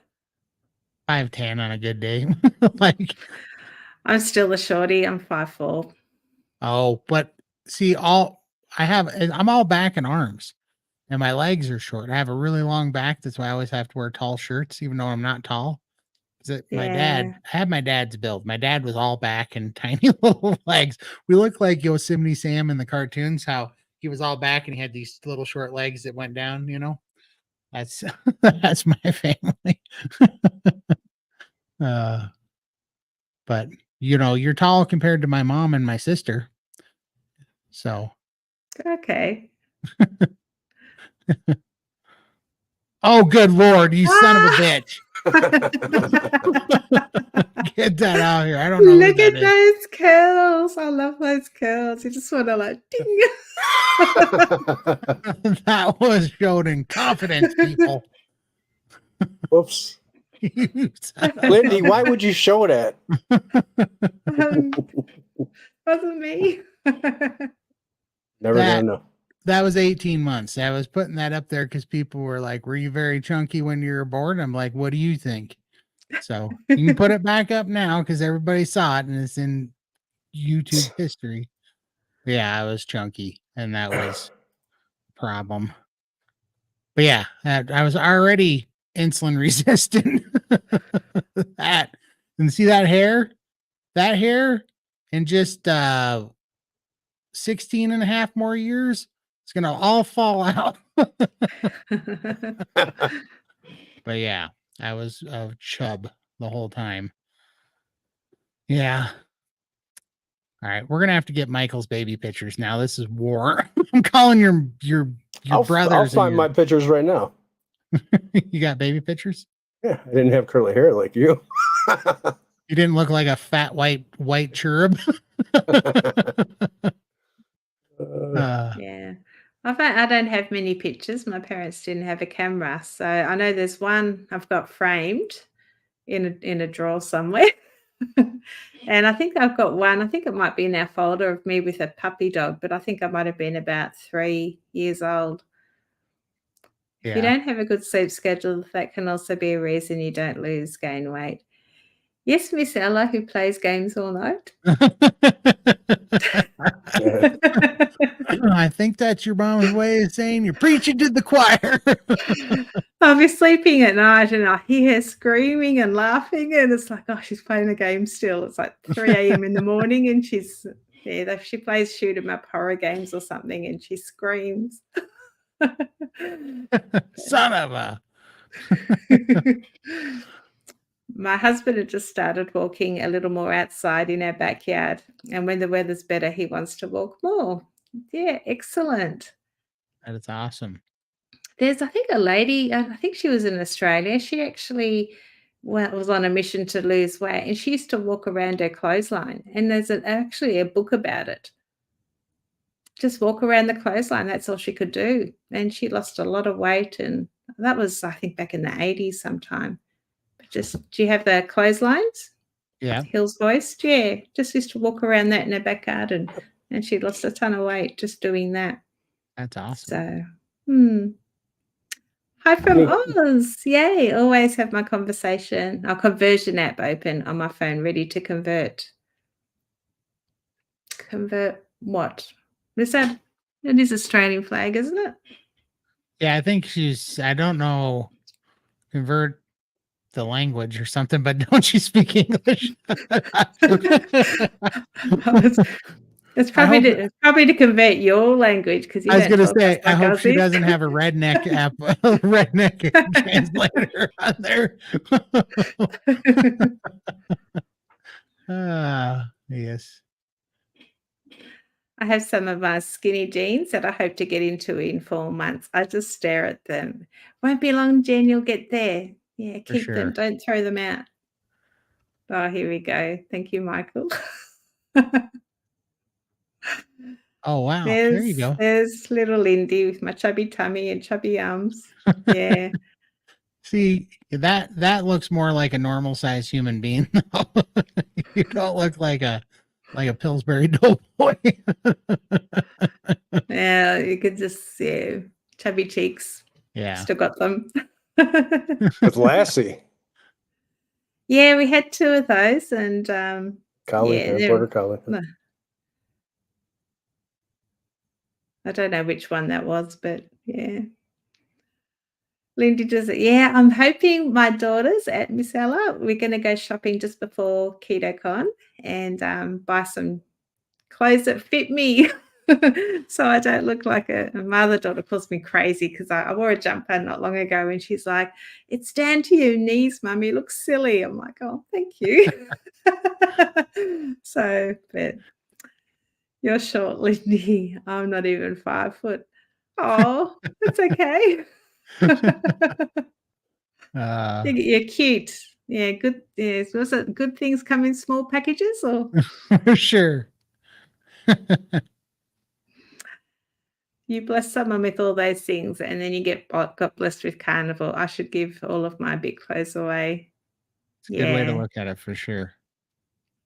I just donated all my mum's clothes. I've had it sitting in my wardrobe for a long time and I just thought, I don't need them. Somebody can use these clothes. And yeah, I donated those 2 years ago as well. Cleaned out my wardrobe but there's no point keeping them, hey? And I'm never going to use my big clothes again. I'll probably burn them because they're all so old and holy. Yeah, this is how I feel about it too. Oh, here you go. Did you find some baby photos of yourself, Michael? I am looking right now. We got a question for you real quick, Michael. Michael, any weight gain after finishing your 21-day fast? How's it going? I've only weighed myself like 2 days after I was up like 6 pounds, and I haven't weighed myself again. Next time I'm going to weigh myself will be at my 7th month on February 16th. That's a good way to do it. Yeah. So that's coming up another 2 Fridays. I have a stationary combo bike and utility push-pull with adjustable tension. Time to get back to it. Oh, that'd be nice. It's nice to get the arm movement as well rather than just sitting on a bike. Yeah, Michael does have an evil twinkle in his eye. You know that he's going to end up putting wings on that thing and one of those little bows in my hand. Valentine's Day, baby. You son of a bitch. Yeah, my mom. So it's a funny story. Not too long after that picture, but like a year or so later, my mom was trying to keep the golden curls, and my brothers were calling me a little sissy little girl, you know, for having the hair. So I ran in my mom's room and I found her sewing basket and I took her scissors out and I cut off all of those curls. I gave myself a haircut in a room. I wouldn't have the girly curls anymore. And mom cried. She was not having it. And I think my brothers were lucky to make it out alive. I think mom about killed them. I would have cried too if I was your mum. They were pretty cool curls. Yeah. Yeah. Yeah, you just got thrown under the bus, Al. I still love you, darling. For sure. Baby Todd was already fixing it too. Short story time with Todd, even at 18 months. You can see it in his eyes. For sure. I was already spinning up a yarn there.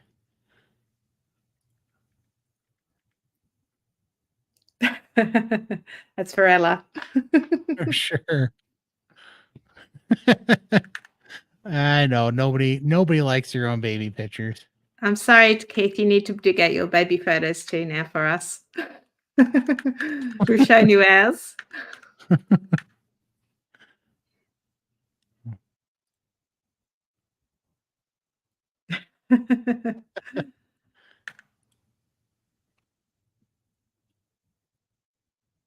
Oh, thank you. There you go, for sure. Yeah. Excellent. Dynamite comes with small packages. I think you guys got a new Discord channel.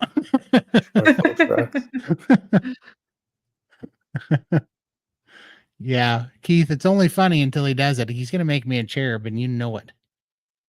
That's why I was like, I shouldn't send this to Michael. He's gonna, as soon as I looked at him, like he's gonna put me on a cherub card. Yes, it's all the quiet ones you have to look out for.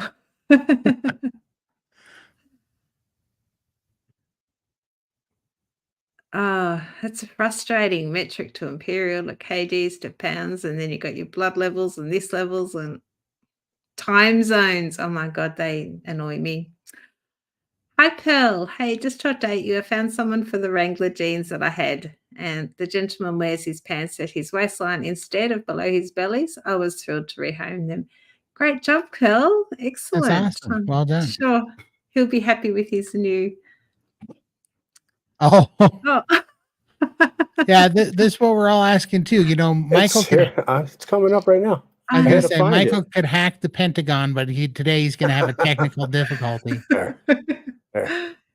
There's a picture of me when I was skinny with my making bread. There you go. That's not a baby picture though. I need to see something in diapers, mister. 4 years old. 4 years old there, baby. That's awesome.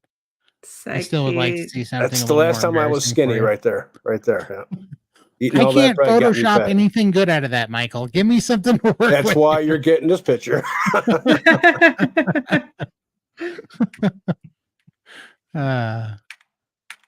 Here. Give me one here. There you go. There. Now we're even. Now we're even. Oh, there you go. Getting a bath. Now we're even. We are even. Beautiful. I love baby photos. Arlene, my dad made pics of us in his older age. He put us as angels and other crazy pictures. He was a character. I love him so much. Passed in 2014. Oh. Yeah. Yeah, Michael.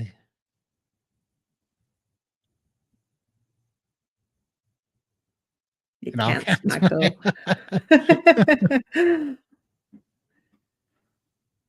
For sure. He's way more photogenic than I was. I love reminiscing. I'm such a softie like that. Love looking at old photos. The earliest baby photos I've seen of myself is maybe when I was 4 years old. That's okay. We'll let that can still show us. Sure.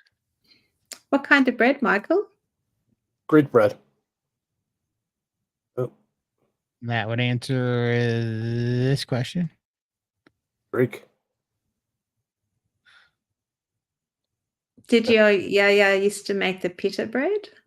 No, she would make. This I'm was gonna for need Lindy Easter. to translate this. I don't know what that means. Bonnie wee boy. I don't know what a bonnie wee. Sorry, Sandra. I'm half Italian, so wee boy is little boy, but Bonnie. I don't really know what Bonnie is, but I think there's a song. Me eating the bread. Yeah. Look at that. That's making me hungry. Yeah, it was homemade bread, baby. It was good stuff. I bet it was. I bet back in the day you made a heck of a pizza bread.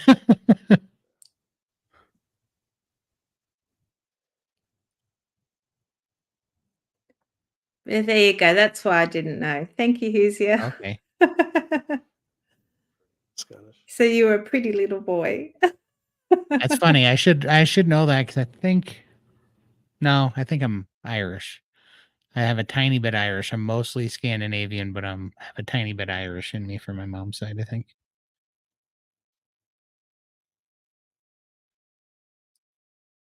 There you go, Michael. Yes, Right. it is. Yep. Yeah, I'm Papu. So I've got a nonna. She's Italian grandmother. Nonna and nonno for grandfather. Oh, there we go. Now that sounds like an accurate representation. I definitely was a doughboy. You know, Valentine's Day is only, what, 9 days away? Next week. Something, isn't it? Yeah. Yep. When is it? 14th or 16th? 14th, eh? 14th. Yep. Gonna do something special for Todd. I missed that when I was reading this. What did you just say? I'm going to replay it. The ever embarrassing naked baby picture, another cutie. So I wonder what Todd would do to Michael's picture if Michael does the angel one to him. Yeah. I can hear the cogs turning from here. He'd have to pay somebody to do it. I'm not worried. I can buy an AI app. AI is pretty powerful.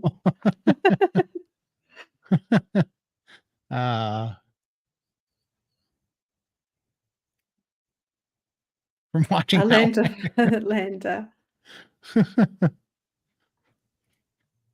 Is funny. that what's his name? The guy from Greystoke, Christopher Lambert. Is that the Outlander, or is it something different?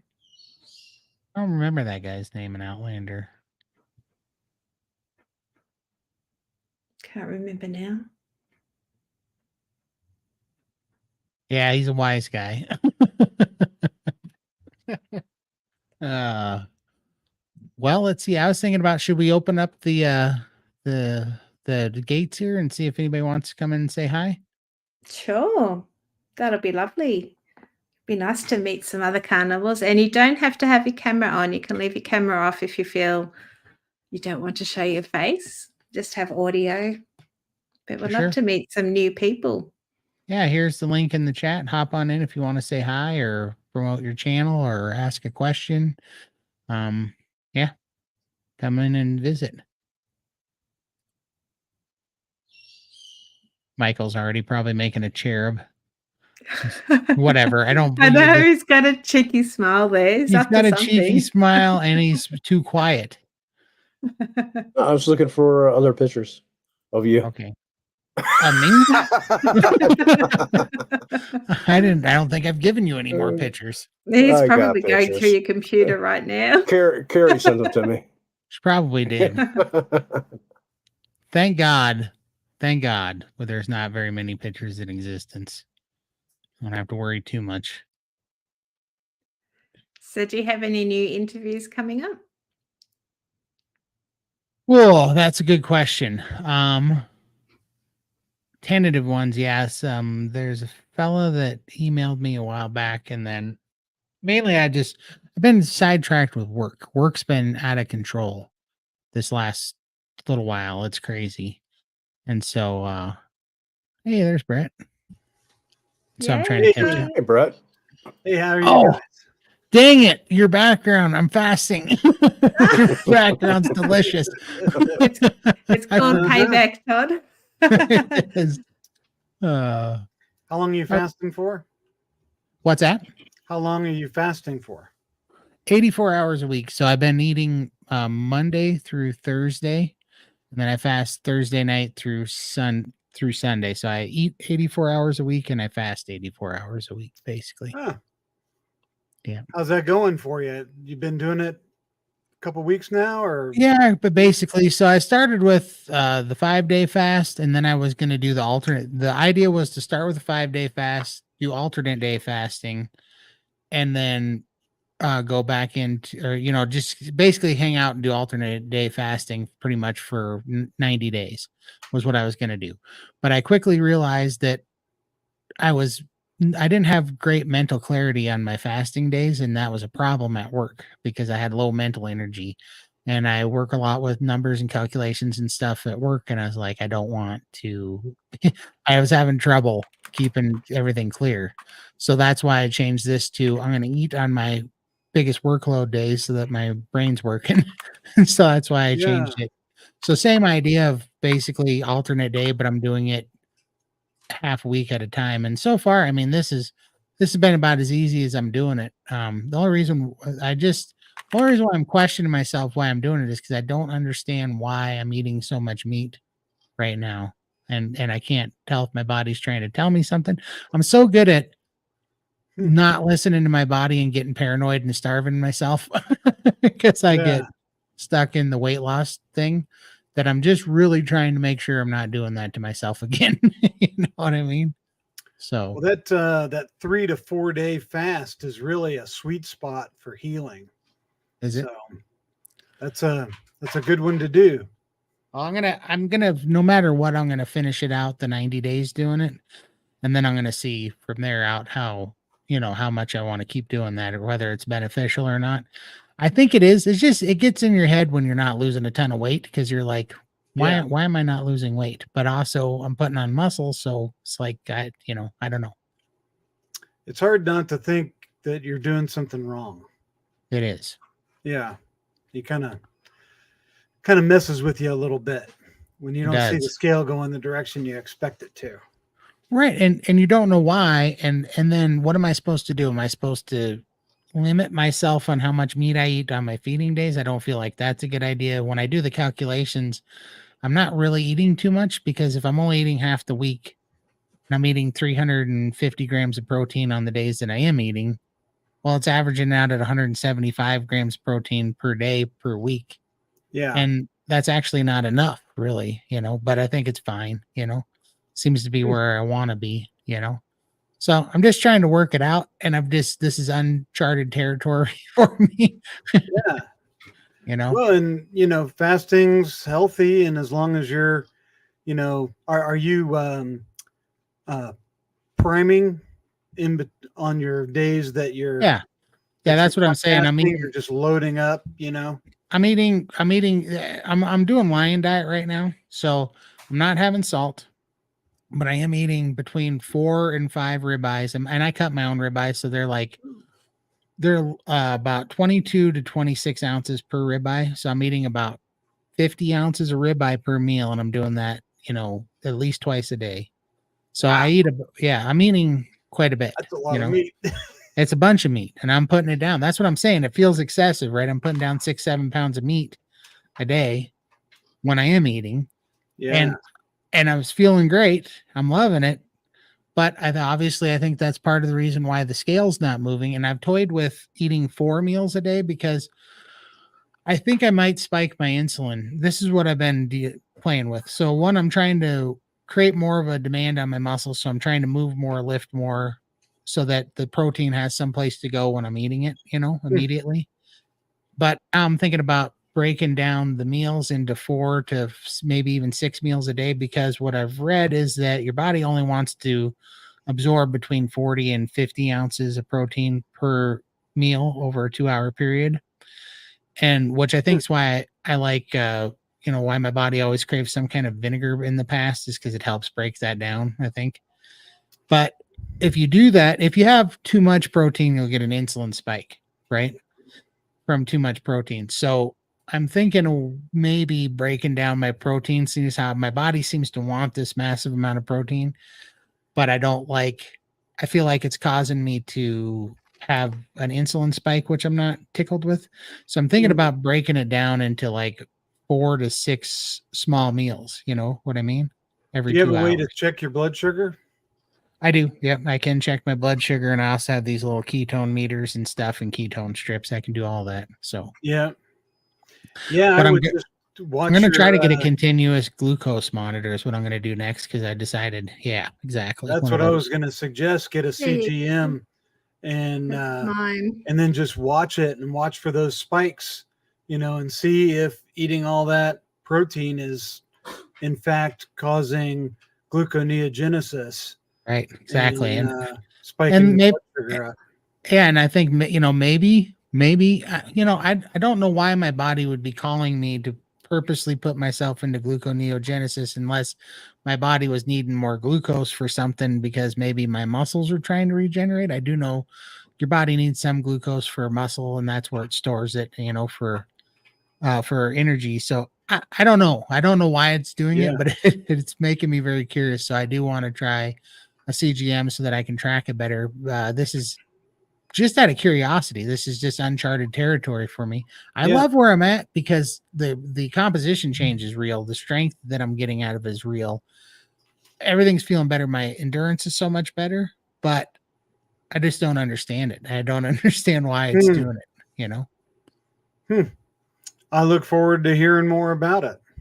For sure. How are you doing? You had that massive fast. How are you doing?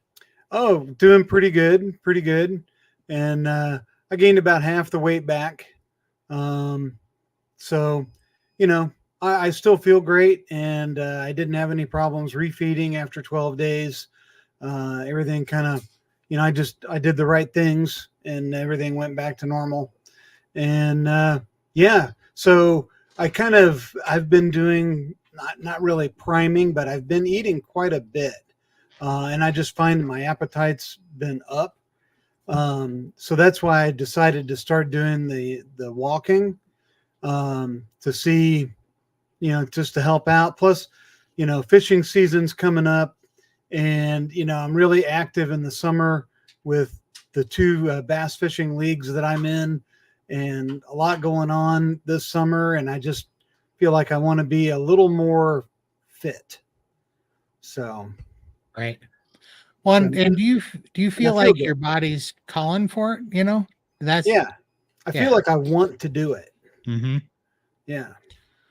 Yeah, So, that's what I'm so encouraged by, that me and Lindy and Michael talk about, because we talk about this. Obviously, this show's kind of geared toward extreme weight, and the reason why I don't sit here and I never post pictures of me lifting or working out or whatever, because I feel like if I saw a 1 year ago me that was 715 pounds and couldn't breathe or get out of a chair, whenever I saw people lifted and they're like, you got to get it, you got to get to the gym and kill it, and you got to do this stuff and doing, like, I just clicked off of that. I'm like, dude, I can't get to the bathroom. Like, right. I need help. I can't, like, this is just a click off, but I want to somehow really relay the message to people that carnivore is so healing, that you get your life back and then your body actually wants to do those things. And so it's quite amazing, Yeah. Yeah. Last thing you want to hear when you can't even get to the bathroom is some pointy headed gym bro going, trying to amp you up. Right. Like, dude, we're on two different ends of the spectrum here. Yeah. Yeah. Yep. For So, sure. yeah. What are you working on? Yeah, I've just put a video out on my open-ended 5K. If I'm not putting a challenge out there to the community. I mean, if somebody wants to do it too, that's great. But it's just kind of a personal thing for me, and it's going pretty good. I've been doing about 3.5 miles a day, and legs are feeling okay. A little sore, a little adapting going on, but eventually I want to get to where I can jog the 5K. Right. And then maybe actually, when I get down to close to my goal weight, where I could actually run the 5K. So, or a 10K or whatever. Right. So, It's great and to I'm have about these goals. halfway through my weight loss journey from where I started from my heaviest. I got about another 55, 60 pounds to lose, and I should be there. Kind of at where, according to the BMI chart, that's, Right. Right. So not true. You probably have 30 or 40 at most, you know? Yeah. So, yeah, 180 is my goal weight, and then I'll evaluate from there. So, Yeah, for sure. if I can I get know. there. If, yeah, the BMI chart tells me that I should weigh 170 pounds. Yeah. And I'm Yep. like, I've taken, I think my bones weigh 170 pounds. Like, I mean, it's just so silly. Like, it's my good Lord, I don't know, but I just know that the only time you're going to find me at 170 pounds is in my grave after bugs have eaten me. That's when I'll get to 170 pounds. So I don't put too much. And I do love, I didn't realize all this before, but the more I hear people talk about it, all these, when you get blood tests and all the averages that they're pulling you off of, well, all these averages are built off of in these BMI charts. They're all built off of a sick populace, right? They're the averages of sick people that have been eating junk for a few decades. So I don't think they, I think if you went back to my heritage to Vikings, I bet that BMI chart didn't work for those people that were, eating, all the meat that they could stand and were so dense, and thick. I just don't think that's real, There's a lot of things in the medical field that are that way, like the blood pressure measurements that we're supposed to be at. Dr. Right. Berry did a video about properly checking blood pressures and what, where the American Heart Association came up with their numbers and yeah, there's a lot of measurements like that are just based on guesses or I don't know, but Right. can't put a lot of stock in them. No, I don't put a lot of stock in anything the medical community tells me anymore. I mean, if I was a betting man and a doctor gave me information on on a dietary disease or whatever, I think best shot would probably be to do the exact opposite that he tells you to do. To be quite honest with you, that's just my opinion. It's not medical advice. Yeah. I think you kind of answered this, but I'll pop that up there for you anyways, Brett. How did the scale do after the fast? Yeah, I lost about 20 pounds and I've gained about half of that back. So a net gain and weight loss. And who knows whatever else it did for me while I was all the healing for those 12 days. A lot of healing. So I don't know. I may try doing another one later this summer if I get a nice time gap where I don't have commitments to do other things or travel. I may try doing another 10 or 12 or 14 day fast in the summer. That'll be awesome. Yeah, that's and this to you and Lindy and Michael too. How are you feeling on your refeed days? I'm starting to question if I'm giving myself enough refeed days between fast or not too. I don't know if I'd be the one to ask on the refeed days because I go kind of a long time between fasts. So I'm just kind of back to the way I was eating before, eating twice a day till I'm full and then I stop eating. So that's what I'm doing now. Yeah. Just trying to pay attention to my hunger cues. And I've been doing BBB&E with Carnivore Kip on his channel. So I figured it'd be a good way. And I started doing that after my fast was over. So, and I've only not done it. I think, I was at a meetup yesterday and they were out of brisket at this restaurant where we had our local meetup in Indianapolis, and I had to get chicken wings. So, but they were smoked chicken wings and they were really good. Nice. Yeah. So That's been the only time I've not done the BBB&E. But yeah, I've just been doing that, eating twice a day and eating until I'm full. So Right on. yeah, it's going well, and looking forward to getting out there and walking again in the morning. So Nice. yeah. What do you think? I find my refeeding, I have to take it really slow because I've got that restriction still. And after fasting, everything really tightens up. So it's a really slow process. And that's why I think I'm struggling to fast again now, because I just haven't had the nutrition. I just don't think I've refed enough. How did that 72-hour fast go for you, Lindy? The last one you just did. I didn't have the toilet issues that I had for the longer fast, which was good, but it still has tightened everything up, and I'm struggling to eat a full meal. So it takes me a couple of hours to eat a steak, and then I just don't feel like beef. It's just too heavy. So I really have to ease into it slowly. Yeah. So yeah. But Yeah, I wonder, do you ever change it up? Like, does it help to do like slow cooked roast or anything that's softer? Oh, for sure. But we've had really hot weather the last couple of days. So the last thing I want to do is have the slow cooker going as well. But For last night sure. I just had a couple of raw egg yolks with smoked salmon, and I salted the eggs so they went all mayonnaisey, and I had that. And that was really nice. But I went to bed, and I've actually got a CGM on at the moment. I'm just trialing it just to test my food and see how that was going. And I was so low, like I'd actually gone down to I know we do ours differently. Our normal for us is between 4 and 8, and I was like 3.2.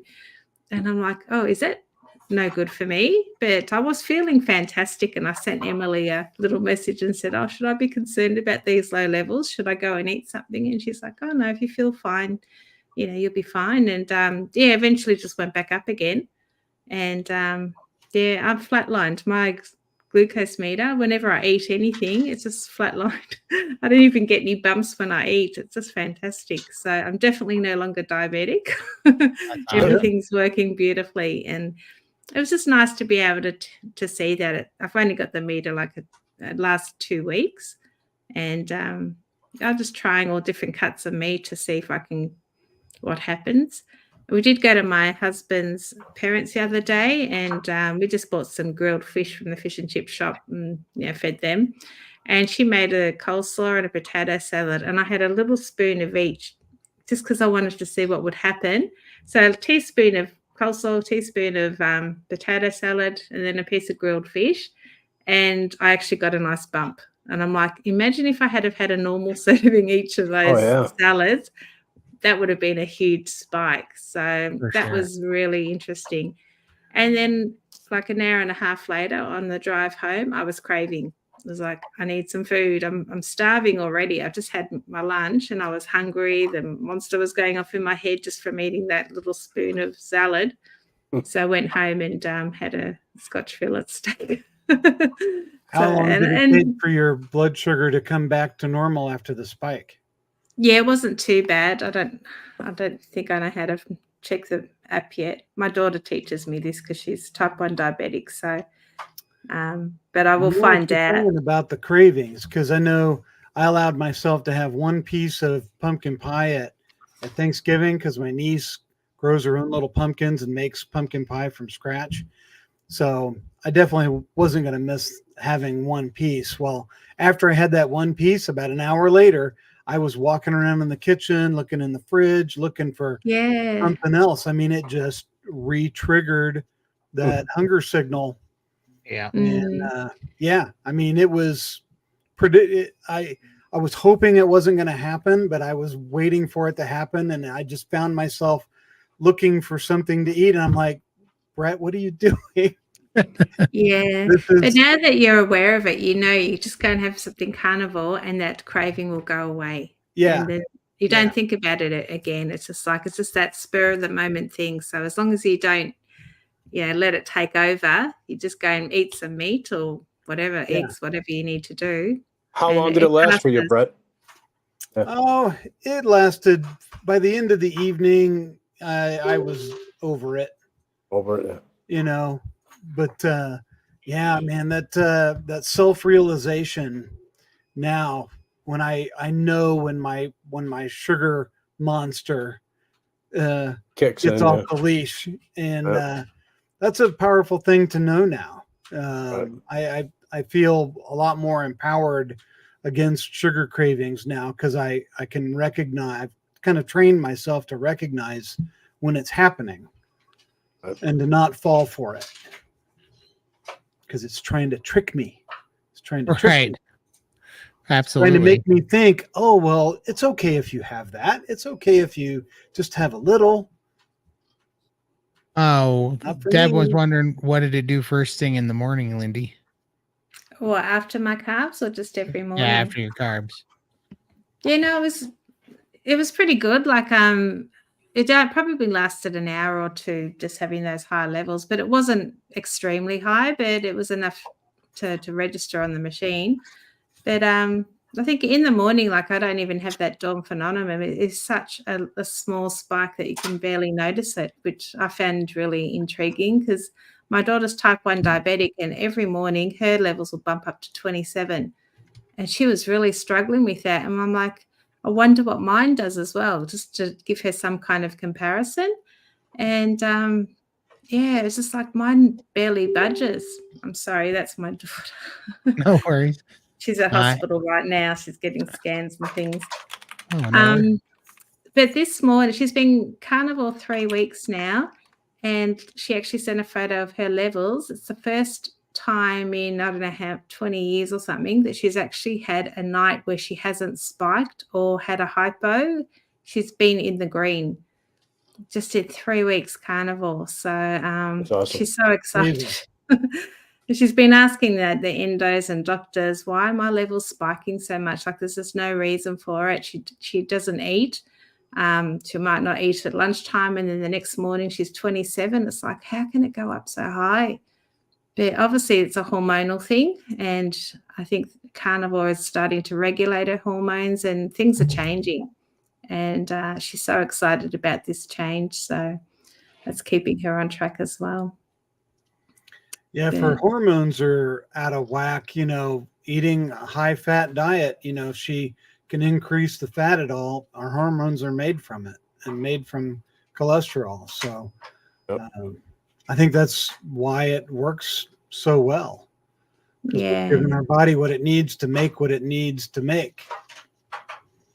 For sure. But after all these years of tweaking and trying different things, she's been low carb and just nothing was working.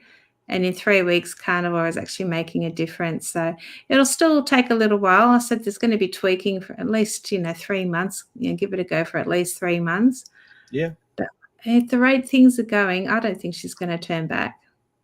I think it will help her so much. It will. I think she's going to get so many bonuses out of it too. Like, I think it's going to fix that, but then she's going to be seeing energy and strength and weight loss and sleeping better, and just mental health being better, hormones being better. I think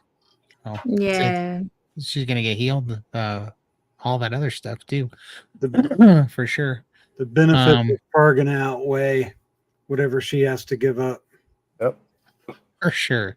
I don't know. It's funny when you get out of the craving carb addict cycle and you back up, and you can kind of see what you're really doing.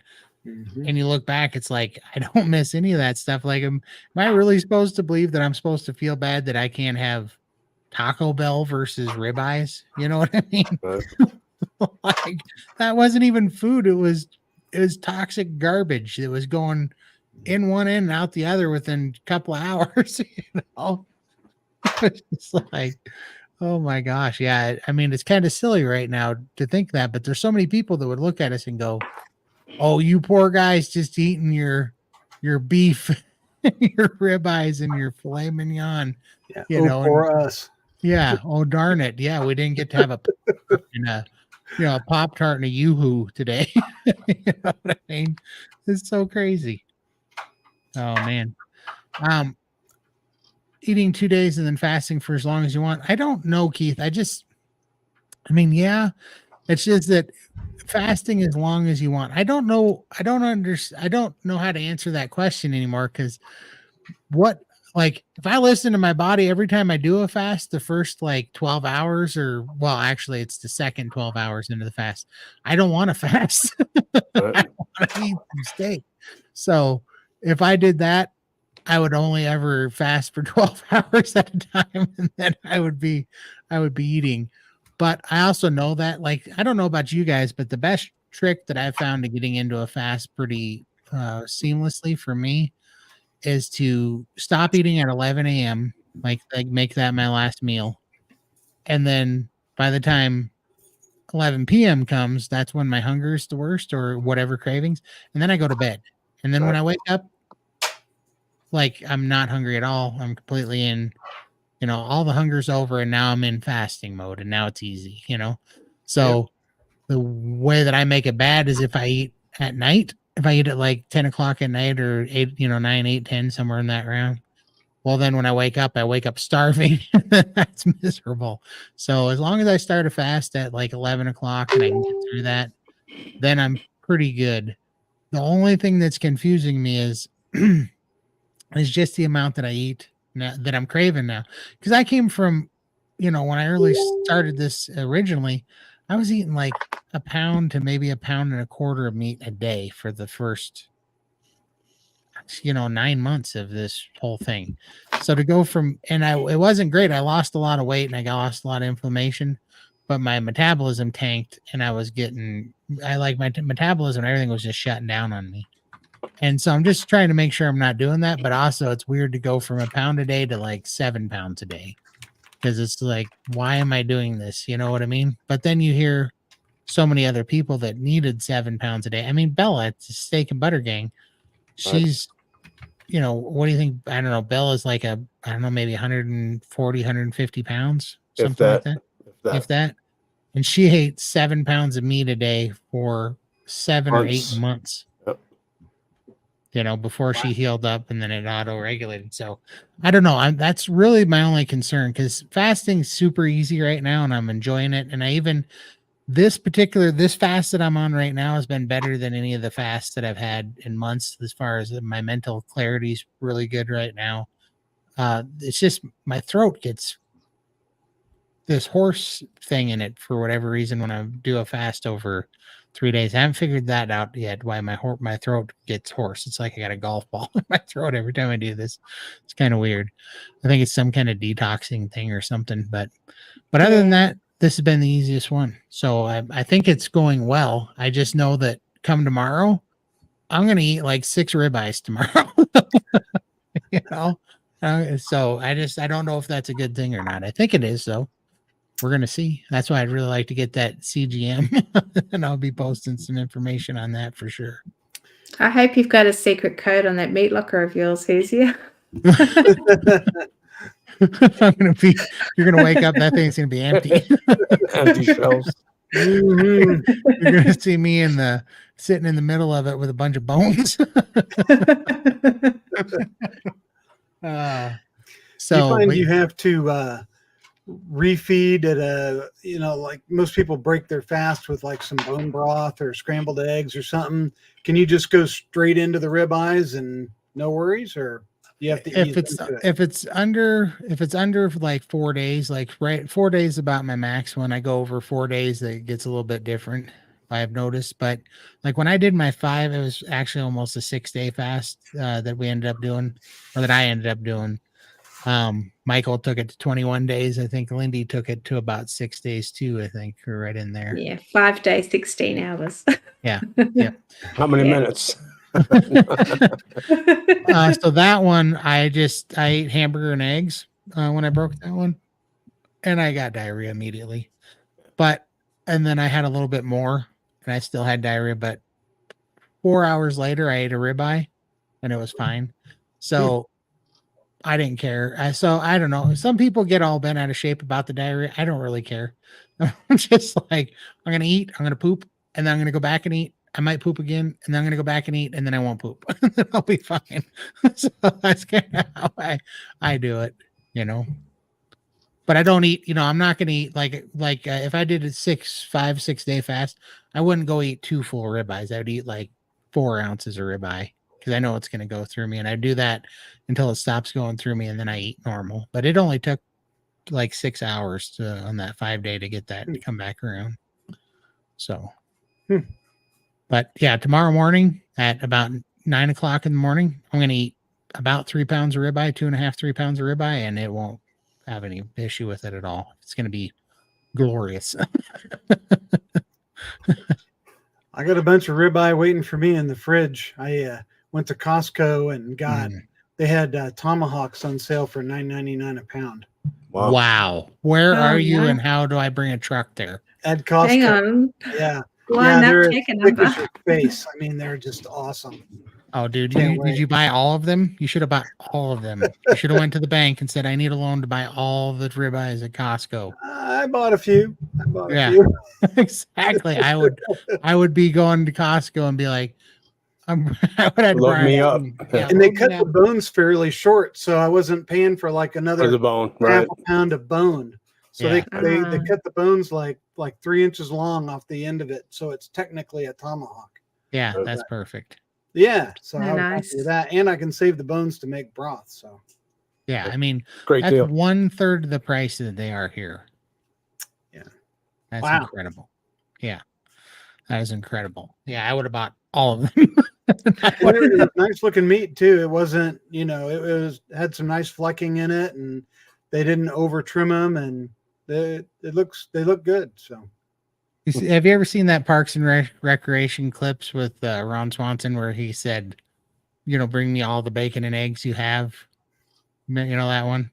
That would have been one of those minutes where he goes, stop. I fear that you heard bring me a lot of bacon and eggs. I said, bring me all the bacon and eggs you have. I would have been telling that.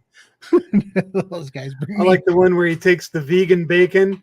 He's like, if you like to try the vegan, he just throws it in the trash can. And it goes, may I have another, please? Ron Swanson is my hero. Hey, B-Dog jumped on here. She is one of the people that has agreed to do the 5K a day with me. Oh, congratulations, B-Dog. That's amazing. Yeah. Oh, lovely. Did you want to jump on, B-Dog? I don't think we've met you before. I do remember seeing your name. Yeah, you can hop on if you Here, I'll post put the link again. Here you go.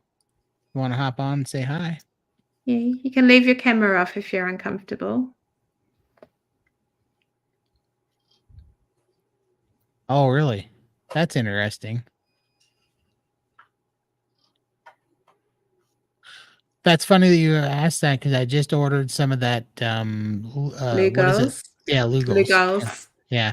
I take sea kelp that's got iodine in it, but it's in a pill form. But everybody's been talking about Lugol's 2% or whatever it's called. So I just ordered a couple of bottles. Yeah. Yeah, me too.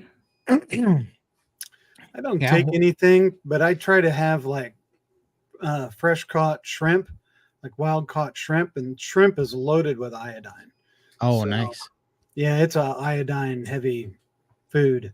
So it's usually got, so I don't know. I've never had my iodine tested. I need to see where I'm at with it, but I think there's something to it because I do get, I just feel better. I get kind of more energy out of taking the sea kelp, for the iodine, and I definitely get a benefit out of it. So take it and put it on your skin and let it dry on your skin and see how long it takes to disappear.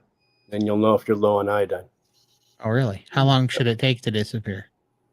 Well, if it shouldn't disappear if you don't need it. Oh, really? Huh. It stains your skin and it disappears if you need it. Oh, wow. I might try that. I have it every now and then, but I don't really feel any different. I just have it because Dr. Berry says it's good for me. Trust Dr. Berry. Is he one of the only doctors I trust? So my tomahawks come with the bone cut down to about 2 inch with tinfoil wrap on the end of the bone. That's fancy. Yeah. Okay. Yeah, I wonder if that's happening to me, Sandra. 2 hours. Within 2 hours. Okay, so that means it's a little deficient, I guess, if it's not instant. Don't know. Yeah, I'm not sure. Have you had a thyroid test, Todd?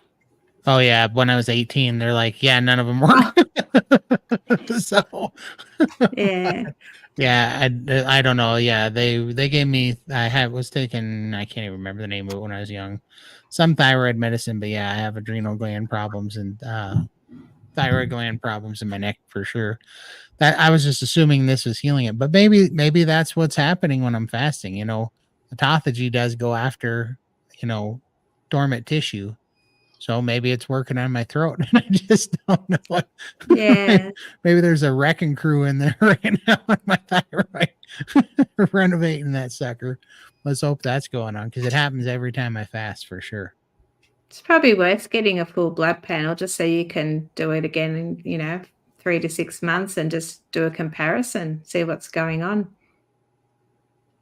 Yeah, Just don't absolutely. just I ignore the should. doctor if they tell you to do anything silly.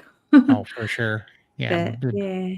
Oh, no worries, B Dog. We just want to make sure you had a chance if you'd like. We will definitely hope to see you at KetoCon. Let's see. Oh, that'll be lovely. Yes. How are we going to find each other? We're going to have little name tags or something. I'm B-Dog. And I'm gonna everyone bet knows Todd because he's got the hat. So I'm gonna stick out, but hopefully not for the old reasons. Hopefully it's not about width anymore. Oh, she's in Texas. Okay, cool. There you go.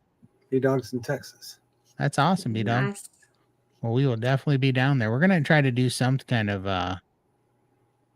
meetup for sure. I'd like to. I don't know. We got to find something fun. Someplace fun with a lot of meat. Someplace good and fun with a lot of meat. If you can't find a lot of meat in Texas, you're not looking hard Yeah, enough. that's right. Okay. Yeah, for sure.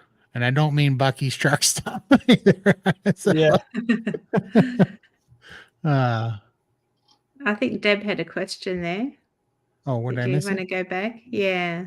Oh, there we go. I Sorry. think was it. I was afraid to try the iodine for a year due to my shellfish allergy, but I'm now taking 2 drops a day in my coffee and no adverse reactions, but I still can't eat shellfish. Selfish. Okay, sorry, I thought it was a question, but yeah, that's great that you can have that.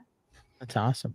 I won a testing kit from Paloma Health and I was able to get a panel done for the first time. Yay. That is awesome. I'll know you all. Whoops. I went one too far. I hope you guys are ready because there's going to be a lot of people wanting to shake your hand and give you hugs. So. Oh, well, if they're going to beat me because I'll be giving everyone hugs. I'm a hugger. You'll watch out for the Mad Aussie. I am not sure. I don't know. It's crazy because, man, I haven't been out of the house. I haven't been anywhere in a long time. It's going to feel weird for sure. It's going to be strange. I got a driving test scheduled here for 4 weeks to get my license back. Oh, fantastic. You better study. Yeah. Yay. Yeah, Well, we're relying on you to drive us around because I won't be driving over there. I know. I'll be driving on the wrong side of the road. I got to get it. I got to get it for a bunch of reasons because I'm like, oh, I can't even book this Airbnb until I have my license. So they need an ID, My ID expired while I was down and out with COVID. So I didn't get it renewed in time. Yeah. So I got to go take the test again. I died 24 hours. Oh, okay. I've got Lugol's, but I'm waiting on my next thyroid blood to ask if I could take it with or without thyroxine. Yeah, I need to get another blood test because I'm almost out of my thyroxine. So I'm hoping that one day they're going to say, oh, you don't need it anymore. But yeah, it hasn't happened yet. Be nice to throw that out. Yeah. Oh, good Lord. I don't know. We're gonna it'd be fun. We got to think about that. And B Dog and anybody from Texas, if you have any ideas of where like an ideal meetup place, because I was thinking I don't want it to be super expensive for people because I don't want anybody, I don't want it to hurt anybody to go to it or feel excluded, Yeah. But obviously we should have a place that's got carnivore, like decent carnivore stuff. And so some kind of whatever, I don't know, but I just know that there's always this out of that, out of the way place that's got like the best meat and it's a, pretty fair price type of thing. That's kind of a place, something that the locals would know about that's not going to be on the main drags, something fun where people could get to, I was thinking. But we also need to know sort of approximate numbers so that wherever we go, they're going to be able to accommodate us all. So if we go in, we've got a thread in Discord. If everyone can go in there, just say whether you're going and whether you're interested to come into a meal, a function with us, then at least we've got some numbers we can look for somewhere. Yeah, for sure. Yeah, it'd be great if you guys could join up and let us know. And then, yeah, we should really start that conversation about not only who's coming, but the people that are there, what they would recommend, so we could start kind of researching it and see if we can't get it together. That'd be way fun. Because you're going too, Brett, right? I'm working on my wife to see if I can swing it. Because it's about an 18-hour drive from here. So it's basically going to be a flight. I'm going to have to fly from Indy to Austin. Yeah. So, I did a lot of different things last year where I was away from home and traveling and spending money on stuff. So I don't know. I'm working on her. But I'm definitely going to be at Keto Palooza in Louisville because that's only a 2-hour drive from my house. Nice. So I'll be there in October for sure. That's awesome. Yeah, I appreciate that. That's super cool. Do a meetup. That's super cool, and I would definitely want to meet him. But the only thing I'm worried about is I think that's going to be too big of a meetup. Like, I feel like if the meetup gets too big, there's going to be a lot of people don't get to go. You know what I mean? And I feel like a Chafee meetup. Yeah. Because there's an SBG meetup as well. But so whether we have Bella at ours, because then it will get too big. So maybe just have it for our, our little team, our little community. For sure. I'd love to go to a Chafee meetup, but I just, I don't know if you guys check out his live streams. When he does a live stream, he gets like 1,000 people in his live stream. It is silly how fast it fills up with people. And I'm like, if he gets in his live stream at a KetoCon place, he could have 500 or 1,000 people at a meetup, And I don't think we'll need to worry about the fans. They'll all be hovering over Dr. Chafee. Exactly. So you could always cap it at 50 people or, whoever signs up. Yeah. That'd be awesome, Deb. Yeah, I'd love to meet you, Deb. We'll see how you go. Hey DC. Hey, we were just talking about you earlier. Yeah, yours must have been burning. He did. He's like, those sons of guns are talking. Excited person. Exactly. Yeah. For sure. Well, I haven't had many hugs being at home a lot. So, yeah, I'm going to make up for it over in Texas. So, everyone be warned. If you don't like it, you better have a sign. Absolutely. Carnivore. Oh, Carnivore Soldier lives there. I got you. Oh, in Texas. Let's see here.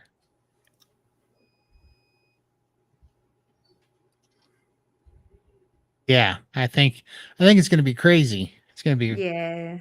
Yeah. I don't think we'll have too many issues there. There'll be a lot of personalities and celebrities. We're just a little fish. Hi, darling. Don't know if you guys have parks with barbecue areas the public can use, but could bring your own meat and hang out to the park if you're expecting big numbers. That's a fun idea. Yeah. I mean, it's not like it's winter there, so it'll be nice as long as there's lots of trees to sit under.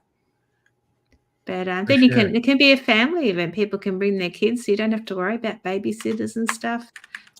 Yeah, You if you chuck did a it ball at a around. city, if you did it at a city park or something, you'd probably have to reserve like a pavilion or something Yeah. ahead of time. I know we have to do that here Yeah. if we want to have an event at a park. So you may get with Carnivore Soldier and see what parks are around and if they have barbecue grills, and maybe coordinate people to bring in barbecue grills, because I have a feeling you're probably going to need a couple of them. Yeah, I mean, it's gonna get crazy. Yeah. Thanks for watching, T. I love the way you three. Oh, I love you. Oh, sorry. I can't read. I love you three way more than Chafee. I can stalk him any day I want. Perth. Yeah, because you're in Perth as well. Yeah. That's awesome. I have to fly to Texas to meet him. I mean, that's a bit. So how far are you from Perth? I'm on the way over the other side in Melbourne, so it's a long. I think it's is it a 4-hour flight, Sandra? I have no idea, but Australia's a big place. It is. This is a I'd love good to go point. there. This is a good point about the park. Some people are from the Rocky Mountains and are not built for such terrible heat. Yeah. I would look like an abominable snowman in that park. You'll have to stick a little fan in the top of your head just to get some air in under that hat. You're gonna need a little bit more than that. Yeah, you're gonna see me packed in ice. I'm gonna be wearing those little swim pool noodle things wrapped around me filled with ice. Mhm. Well, the good old Aussie barbecue, normally you have a hose to hose people down when they get too hot, but that was back when we were kids. We don't really get a nice summer here anymore. You get maybe 1 or 2 days, and the rest it's typical Melbourne weather. I think it's Summer May. with a hose. I think it's May Yeah. 30th or 31st through the Yeah. 2nd of June. So at the end of May in Texas, that's going to be pretty much full-on summer weather Terrible. Yeah. in Texas. We may need an air-conditioned venue, I think. I gotcha. But hey, carnivores don't get sunburned, right? So we'll be. Oh, this one does. I'm sorry.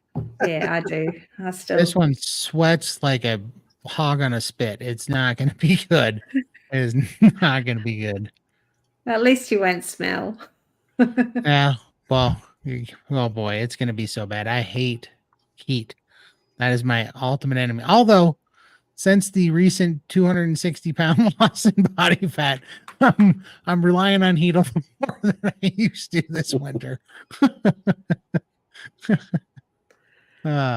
So 5 kilometers from Perth, 5 to 7 hour flight from me. So yeah, it's a lot longer than I thought.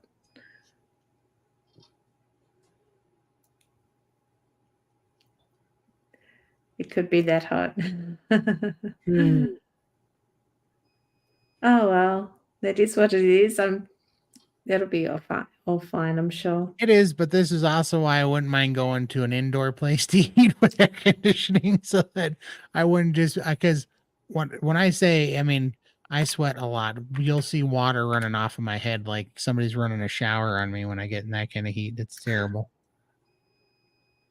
Just think of the detoxing that you'll be doing when you're sweating. So that's Yeah, not a there you bad go. thing.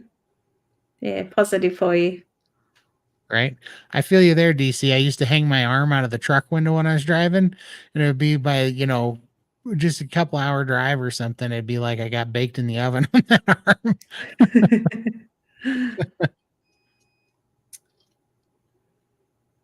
100 degrees, they're saying. So just do a Fahrenheit. conversion. Yeah, 100 degrees Fahrenheit to Celsius. If you Google that, darling. It's probably I'm about always 38 degrees Celsius, I'm guessing. 48 or 38? 38. 38. 38, yeah. Well, that's pretty warm. That's probably pretty close. Is it humid heat or dry heat? Humid from what I hear, In but some people Texas, it could be either. Well, it should be Okay. dry because it's in the middle of the state, but somebody, and that was what I guessed last time, and then everybody said no, it's humid. And I'm like, well, if there then nothing in the state of Texas could be dry heat if Austin's not, because Austin's smack dab, Well, I mean, yeah, other parts of it could, I guess, but yeah, I think I prefer a dry heat over humidity. I hate humidity. me too.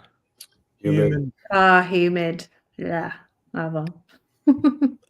So this is basically what I have is Montana rules, and then I have Vegas rules, right? Vegas rules are you take cabs everywhere and you get directly into the building where the AC is. Vegas ain't that bad though. There's no humidity. Excuse me, sir. I was sitting out in 115-degree sun, and I sat there. I didn't sweat at all. Dude, I walked. This is in 2009. I walked from the circus. Pavement you were walking on. Yeah, I know the pavement gets hot. Yeah. Oh my God. I walked from the circus to the Venetian, and I only did that once. And I was a cooked freaking sausage dog by the time I got to the other side of that thing. Right. I was smoked. I never did that again. I was trying to save the cab money because it was getting stupid. And I was like, okay, well, not ever doing that again. I might as well, I was so uncomfortable. I had to leave, go back to my hotel, take a shower, change. And then I took a cab back. I was like, that was the stupidest thing I ever did. Try to walk in Vegas heat. Ugh. Ugh.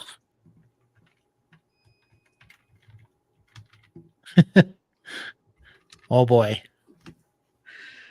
Austin's kind of the hill country. It could be 85 to 90, which would be great. That'd be good. All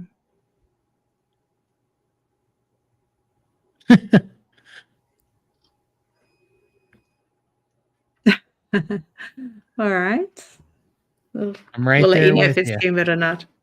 Sweating and sweating. Yeah. Oh, it'll be worth it. It's a once in a lifetime opportunity for me. So I'm coming humid or not.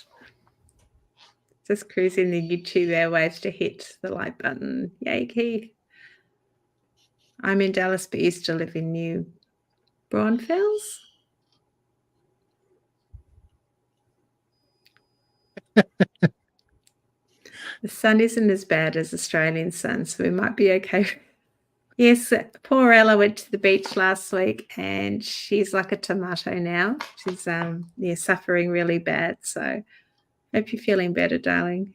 Yeah. You wear sunglasses? Oh, she did all the whole slip slop slap, she had sunscreen on and everything, but yeah, she really got cooked.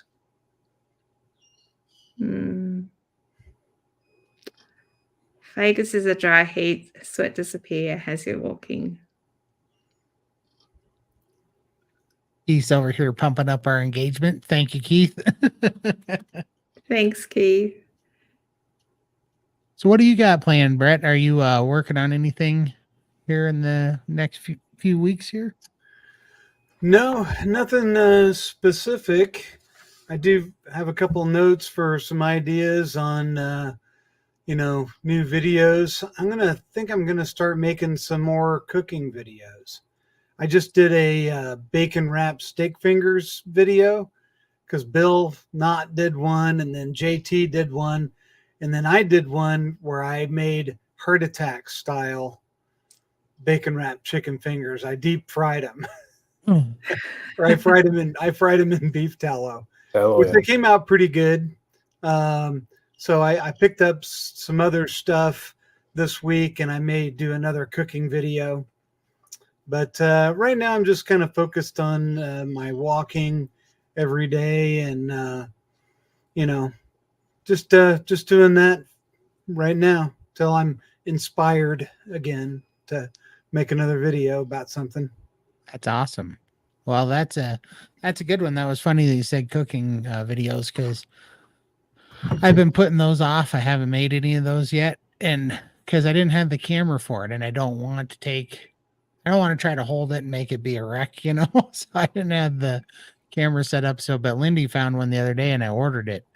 I was waiting for the Logitech Reach to come out because I really wanted that, but it's not coming out till July. And then Lindy found one that was kind of similar, and I was like, oh shoot, and it just holds your phone. So I bought that because I've had a lot of requests to make brisket videos and my hamburger videos, my steak videos, my sous vide videos and stuff. Just to, the things that I talk about on here. So that's fun. That's kind of funny that you're doing that because I wasn't planning on doing it until Lindy found that camera. So I'm gonna have a bunch of videos I'm gonna be making of cooking as well. Yeah, I got a stand with a ring light, and it has a thing in it that holds your phone inside the ring. So that's what I've been using. And I found that my cooking videos seem to do the best. And I'm still trying to build my audience and subscribers and watch time to eventually get up to being monetized. So, making more videos like that, I think will just be good for the channel too. Oh, absolutely. Plus, I like making them. So, yeah, and it's fun, right? And it's fun. I was not doing them because I was like, who's going to want to see me cook a steak? I But- do. A lot of I people. want to see it. Yeah. All right. Well, it's coming. Strap in. It's gonna Everybody's be got their own little special touch they put on their technique, or how hot they like to cook it, or if they slow cook it, or like to smoke it first Right. and then sear it. Or, yeah, there's all kinds of Yeah. ways to put your spin on steak. for sure. It And I'll also do, a I'll do lesson. videos on eating Todd steak. at a time. I'd love a lesson on how to treat a cast iron or how to season it. I wouldn't have a clue. Or how to Yeah. fix a rusty one. It takes a little getting used to because it's weird to not really ever wash a pan, the Yeah. traditional way. It Mhm. feels weird.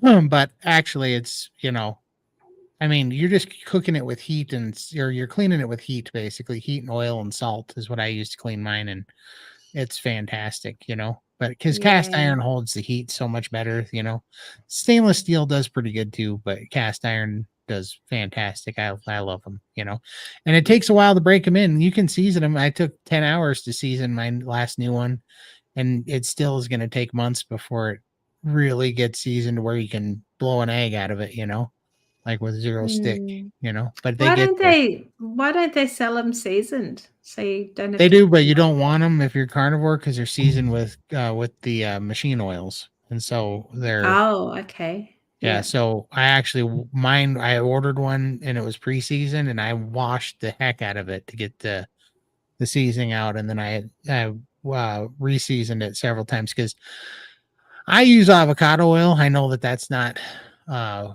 carnivore or whatever you want to say, but it's still, in my opinion, it's the best oil to re-season or to season a cast iron pan. You can do it with tallow or soot, or suet or whatever, but it's going to get sticky. It gets real sticky. And I don't like that sticky feeling, The trick is to not over oil it.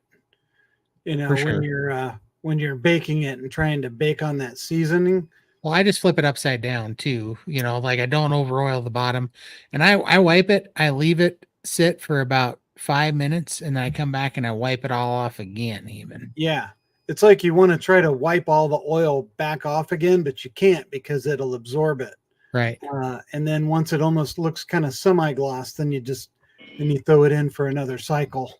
Yeah, and I do mine at 450 degrees upside down, and I cook it for an hour, and then I shut it off and I let it cool for an hour. Is that how you do yours? Yeah, you don't have to let it cool that long. I pull it out, let it cool for like 5 minutes, and then I hit it again and then throw it back in. Nice. I did mine 6 times as my 6 cycles of that, Yeah. and I find they get to a good patina by then, and you can see it. But Yeah. even then, it was still sticky. I did that, and my first egg that I cooked in it, which wasn't the first thing I cooked in. I cooked steaks in it 3 times, but even then, my egg stuck to it. It's a lot of it is about temperature control and having enough oil in the pan. Yeah. Because if you just crack an egg into it and you don't put any That's gonna butter or anything in there with it, it's going to stick. Oh, for sure. It's not Yeah. Teflon. So No, I had a good amount of tallow in there, but it still soaked up that tallow and my egg stuck. And I was like, this thing is still thirsty. I can't believe it. Yeah. You know? I've got a set Wow. of 90-year-old Griswold skillets. I did a couple of videos on them where I kind of show them off a little bit. Nice. Yeah, I did one kind of the best video I've had so far is how do you like your eggs? So I show everybody the way I like to cook my eggs, and I do Yeah. it there in one of my Griswold skillets, and that's got like 6,500 views, which is a ton for my little channel. So it just definitely shows that the cooking videos are going well, and the how I care for cast iron video it did pretty well. So yeah, probably gonna make some more of those. Nice. Yeah. But I think and I mean, I guess it's just weird because we look at our own content differently than the outward stuff. But I do watch a lot of cooking shows. Even I watch people cook steaks just to see what they're doing with them. So yeah, I guess I can kind of see it for sure. We've got Yeah. a lot of fans here wanting cooking videos. So But we're Yeah. in it now. Get ready. For sure. yeah. Once you kind of make the switch and you start cooking with cast iron, you really won't want to cook with anything else. No. And I really like using the old skillets because they can't make them the same way now that they could back then, because they used a much finer grade of sand in the molds, and they came out really nice and smooth. And now they have to use a coarser grade because I heard that the workers there would get lung diseases and infections and stuff because the silica was so fine in the molds that they would inhale it, and there was Kind problems of like with the that. asbestos mines back in the day type stuff. Yeah. So the old cast iron is way better than the new stuff, but there's some really nice new stuff. sure. Stargazer and Finex and Butter Pat and some of those, they make some really nice stuff. And even the lodge skillets are good. You just have to reseason them and get their vegetable oil crap off of them before Yeah. you use them. Yeah, for Hmm. sure. The cheaper, I have some expensive cast iron. I have some cheaper ones. The cheaper ones just take a lot longer to season, in my opinion. Yeah. Like they have a quite honestly, like 6-month or year break-in period where the pricier stuff has just like a few week break-in period, it seems to me. But they do pretty good. I did have some cheap cast iron before that didn't seem to distribute the heat evenly. It was strange. It had hot spots. Found that kind of strange. But yeah, you don't want to go back. Once you get used to heating up a cast iron, I mean, it's a different kind of sear and just holds that temperature, I like just kind of the nostalgia of it. I'm using a 90-year-old skillet, and you got to wonder, how many meals have been made in this thing over the years, and if you take care of it, I can leave it to my children, and their children can use it, and their children can use it. I mean, you can never wear it out as long as you don't overheat it or try to shock it with cold water when it's super hot and you crack it, because it will crack. right? But as long as you follow the rules, they'll last forever. For sure. Yeah. It seems like a lot of work to put into it, but after having that tomahawk at the Vikings restaurant and tasting a really good steak, I'm like, I think it might be worth it to give it a try, because I hear everybody saying it's the best way to cook it. And I'm just used to having the crappy steak that I do in my air fryer. But now that I've tasted a good steak, I dream about it. So I think it's worth it. Well, and Yes, Todd, you win. You got me. well, and it's kind of like Hoosier was saying too, or Brett was saying, it's kind of like a artisan type thing. It's kind of like I don't know, like I like reloading ammunition and stuff, and it's not because of any crazy stuff. It's because it's kind of a hobby, right? Because you can get more accurate with it, and I think that with with cast iron cooking and stuff. It's just something that's almost like it's kind of a niche skill that you develop, and it really is better once you develop it. So I don't mind the little bit of extra work that goes into cast iron, and you don't have to do it. Like if you're in a hurry, put it in the air fryer. You know what I mean? But Yeah. on the days you feel like really making something, it's kind of a fun little hobby to get into and kind of do. So it kind of actually makes it fun, I find, with the, sometimes I'm in a mood to really make something. Sometimes I'm in the mood to just eat something. Yeah. So Well, I've got a sous vide machine and now a cast iron on my wish list. There you go. there you For go. Mother's Day, so I'll be. If my daughter's asked, what do you want for Mother's Day? I'm like, yeah, a sous vide machine or a cast iron would be nice.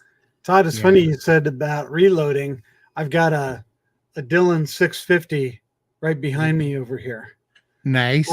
I reload too. Nice. Is the Dylan 650? That's progressive, right? It is. Yeah, I thought so. It's got Is- the brass hopper Yeah. above, and Yeah. it's Yeah, that- really sweet. Sorry, that- Australia. We can make our own bullets here. Exactly. Yeah, that's an awesome one. Well, and we have to. Right now, with all the bull crap that they're doing, buying up all of our damn ammo, they created a shortage on purpose. It's just like, screw right off. We're gonna make that, well, I won't talk about it on here, but But we need to talk. oh, we can talk for sure. Yeah, we can talk. That's awesome. Hi, Pearl. I will be drooling. I do drool occasionally when I'm cooking. And so does KZ. I can see her. She probably knows we're talking Are we about talking food. about food? You would laugh if you saw what she's getting ready to eat. She's getting ready to eat a chopped up tri-tip that I just put in that bowl before this started. She just woke up and she's like, "Oh, there's my tri-tip."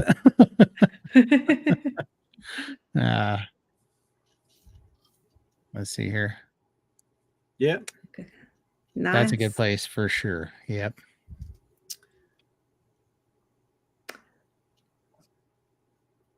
Yeah, That is a good way to make one. It is.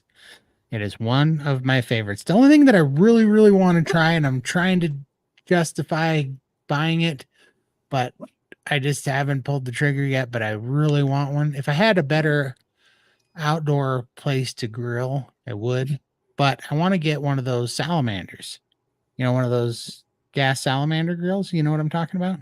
Mm-mm. They sear. Baker uses, no? Yeah, he uses one. Yep. They sear at 1500 degrees. Oh, yeah. Yeah, but they're like $1,500 too, So it's just like, oh, and I mean you're just searing with them, right? So you just be finishing it off. So it's like 90 seconds of cooking, and you're paying $1,500, and I get a pretty dang good sear out of my cast iron. But I'd be lying if I didn't say I wanted to see what a 1500 degree seared steak tastes like. It's got to be awesome. Well, my grill doesn't go up to 1500, but if I open all the vents up on Big Joe, I can sear it probably 700 or 800 degrees. If I get one of the grates down really close to the coals, I'm sure it's probably close to that hot down there. But I never usually sear mine like that. Yeah, I don't know. One of the reason why it makes me curious is literally one of the best steaks that I've ever tasted in my life was a prime tomahawk steak. It's 3 pounds.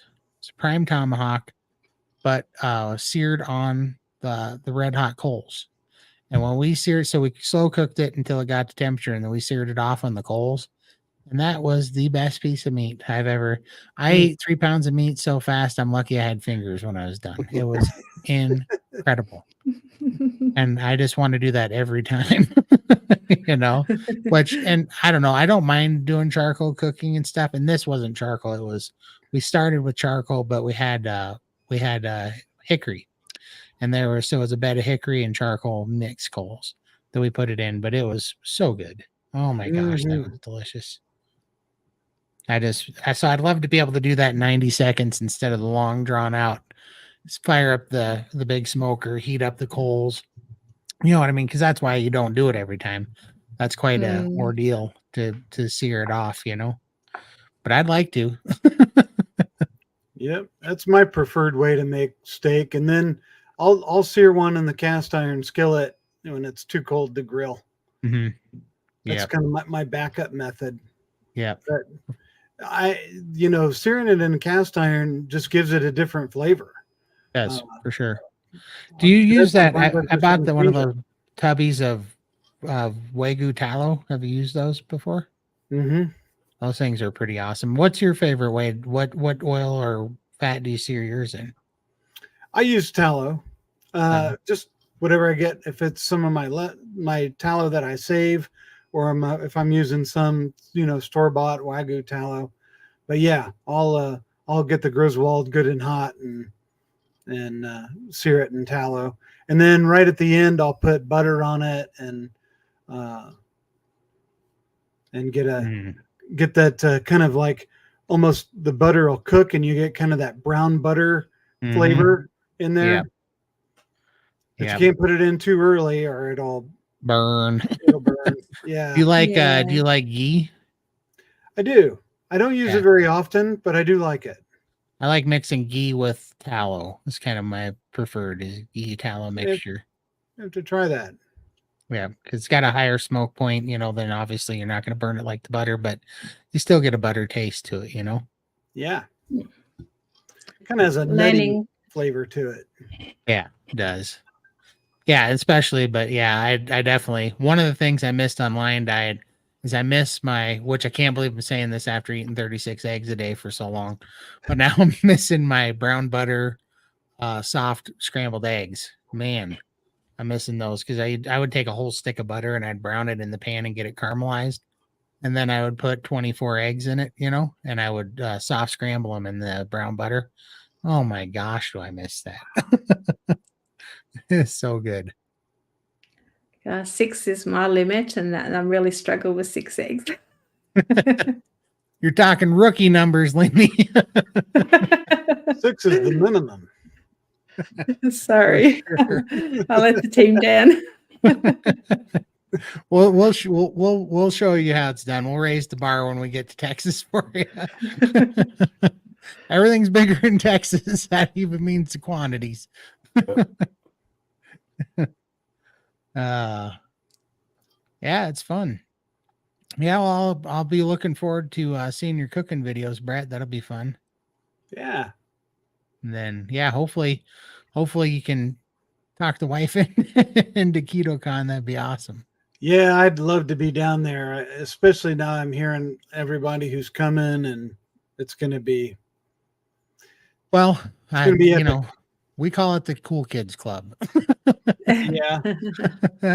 It's the Cool Kids Club down there for sure. Yeah, maybe she'll come too. Bring her along for the ride and make it a holiday. Yeah. Plus, there's stuff to see in Austin. Isn't the Alamo there in Austin? No, it's in That's in El Paso. Paso. Yeah, El Paso. It's not in Austin for sure. I know there's a river walk in Austin, and there's a lot of really nice. There's a lot of, it's very artsy there. If you like an artsy scene. My daughter's coming Very with me, pretty. since she San has Antonio. There we go. I was saying it's El in Paso. San Antonio. Okay. San Antonio. Yeah, I was Yeah. like, I don't think that's right. San Antonio. There we go. Yeah, that's what I was thinking, but I couldn't remember the name. But I was like, oh, El Paso might be it.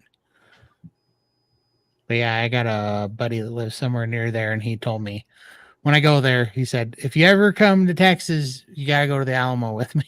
I'm like, all right, we'll go to the Alamo. Let's see. Well, that'd be fun. Yeah, one of these days we're getting really close. We're going to start doing interviews, and we'll have to see if you want to swap interviews, Brett. Sure. Yeah, it'd be something fun. We haven't done any yet because we're terrible at procrastinating. Oh, we're waiting for you, Todd. You're the one that's busy. I think Michael and I are ready to go, but All you've right. been snowed under with work, so Yeah. no pressure. Yeah. It's a tough one. There's always so much to do. You got so many things you'd like to do. One of my New Year's resolutions that I'm just tanking on was I was going to upload a video a week, and I haven't uploaded one. Not a single one. I only do lives because, man, making videos is tough. Yeah, it is. I'm terrible at it. I really am bad at it. I can talk just like this. We can just have conversations. This I can do, but the videos, I'm like, I don't know. I mean, as I'm talking, I'm like, who's going to listen to this? You know? I'm going to do some live videos too. I'm going to call it the Meat Locker Live. There you So, like when I invite you on, I'll send you the background so you can put it in yours. There you go. And then we'll all be like in the meat locker together. That'll be fun. That's going to kind of be my shtick for the live shows that I'm going to do. That's good. So yeah, I'm going to start sending out invites. Kerry from Homestead How agreed to be on it too. Nice. So I'm going to see if I can get him scheduled, and yeah, it's going to be cool. Oh, I've got t-shirts now. Nice. My logo, you've seen it in the chat, my little skillet with a steak and Right. and Hoosier Carnivore spelled out in bacon letters. My daughter made that for me. Oh, She nice. designed that for me, and I uploaded it to Spreadshirt, and you can get t-shirts and hoodies and coffee mugs and things like that. There's a link on my channel for it. That's awesome. Yeah, Sweet deal. Yeah, that was a definitely new go out. thing I got going a couple weeks ago. So Nice. That's another thing on my way down the road list to do. I've got some funny t-shirt ideas, but I'm just, oh man, I just gotta. it's gonna really be a while. easy on the if you use a service like Spreadshirt, you Mhm. just send the logo to them, and it's free to start up the store, and you just decide what stuff you want it on, and it doesn't take hardly any time at all. It'll take you an All hour. right. I gotta. I'm working on. So I hired a guy, and he's gonna make the logo, but it's a cow taking a crap. And I'm going to point at the cow and say carnivore food. And I'm going to point at the crap saying vegan food. Nice. Uh, You can do as many designs as you want. If you come up with different ones, Nice. I think like a silhouette of you with the cowboy hat, and then some kind of, carnivore cure. I don't know, There you go. but just Yeah. like a silhouette of you in the cowboy hat, because you're kind of known for that. And I am. that should be like one of your main logo for you. That's a great idea. I'll have to try it out for sure. That's a good idea because I don't know what to make at all. I'm way bad at this stuff. I just have my biggest problem is most of the shirts that I want to make, I don't think I can put on the internet. I have a smart alecky brain by nature, let's say. Yeah, I hear you. Yeah. So for sure, but no, that'll be way fun. I gotta get to doing that. I just am so bad at doing graphic design stuff. It's just I'm terrible at it, and I just gotta hire Michael. I gotta do Yeah. Lindy. I told my daughter, I said, I like cast iron, I like steak and bacon and butter. It's like, try to come up with something that has all that in it. And she made 4 or 5 different things, but that was the one that really was cool, that she really did a good job on. So That's awesome. Nice. yeah. Yeah, we'll definitely go over and check out Hoosier Carnivore. Brett, he's got an awesome channel, and yeah, if you like what he's doing and everything, go subscribe and be part of the team there for sure. I think this is all very important. I see, we're all just chatting and stuff, but in the big picture, just keeping everybody aware of this diet, this way of eating, this way of healing is so important. And putting some kind of content out there that people can watch this instead of the news telling them that cow farts are destroying the planet and that drugs are very needed and doctors are little mini gods that you should worship and listen to them with your life, all that nonsense bullshit that we've all listened to for so long. It's so fun and important to have, another view for everybody to see, to fight this nonsense that's out there that's killing people. It's all out of money, and we got to fight it. And the best way to do it is just everybody's showing up, showing receipts, showing what I did for them, saying, basically my story is I don't think I'd be here right now if I hadn't found Carnivore. I don't think I'd be here today, Yeah. I think Neither. Carnivore does a lot more for us than just feed us ribeye. I mean, it gives us this. For And sure. I never would have known any of you, and you Right. probably never would have known any. None of us would have ever known any of us at all, For Right. sure. if it not for Carnivore and our passion to spread the message. And that's what that's why I'm in it for. Right. And what I love about this so much, you listen to the news and it's all about division. It's about left, right, black, white, conservative, Republican, versus Democrat and whatever, all this crap. There's so much division in the world. And when I get out here and I get on in the carnivore world, everybody looks and talks and thinks pretty much like I do. Same. Yep. Like we all are just trying to heal ourselves and we're just trying to live in different backgrounds, different places, but it doesn't matter. It's all the same people. I mean, in Australia, Keith in New Zealand, all around the world. I never would have talked to anyone in Australia if not for this. I mean, not that I wouldn't want to, but I mean, this is great. This is awesome. But I love how we've got carnivore, keto, and all different versions of it, line diet, but we're all still here for the same goal, to find optimal health. So it doesn't matter how clean or dirty you are, everyone has to find their own way and do whatever it is to be healthy and happy. So yeah, I love that too. It's not dogmatic for most. So Nope. And when you really think about it, if people stand up and they show you what they've done, when Lindy stands up and shows you, shows the whole world that she lost 500 pounds on carnivore, you might not understand it.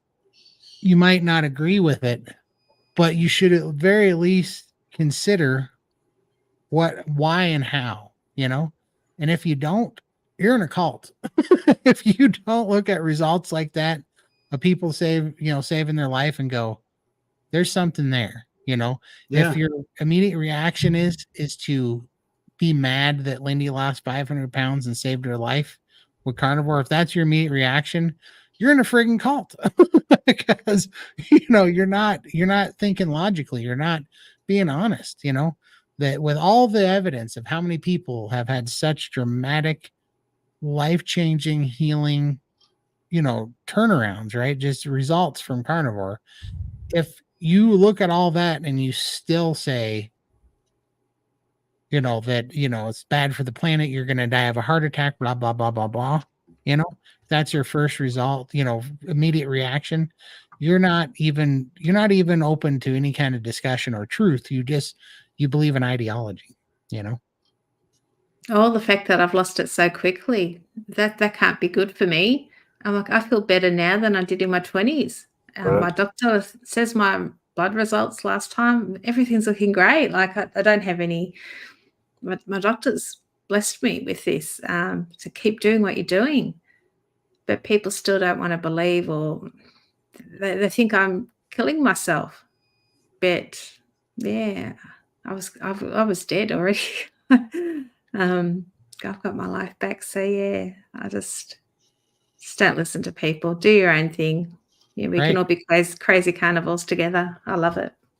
Right. For sure. Yeah, and I mean your story, Lindy, is just unbelievable, with the healing and the weight loss and everything that you've had. And me and what I do, like on my channel, I don't have like a big story to tell or a big thing that I've overcome, although I did overcome type 2 diabetes and high blood pressure and that. But I kind of always say that I'm the average dude. I'm the guy who's in his 50s, who ate like crap for decades, sat in a cubicle, didn't exercise. I'm like 80% of the people out there in the world who are having health problems now, you know? So if I can do it just by changing what I eat to carnivore or even keto or ketovore, you know, it's unbelievable what it can do for people if they would just give it a chance. Oh, absolutely. I mean, So Mm. that's the gave message me, I try to send out.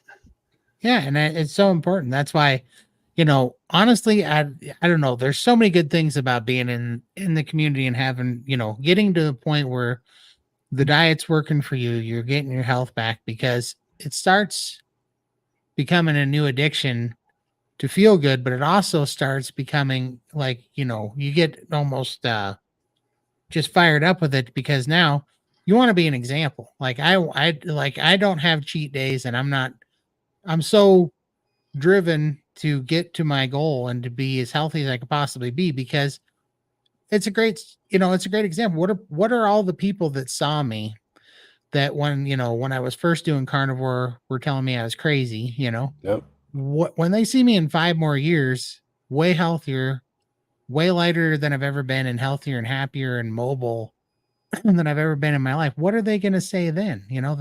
If I Right. fail, they got a lot they can say. But if I Yeah. don't fail, what are they going to say? Proof's in the pudding, Mm-hmm. you know. Well, I mean, if they even just saw you today, Yeah. they saw you 2 years ago and now they see you today.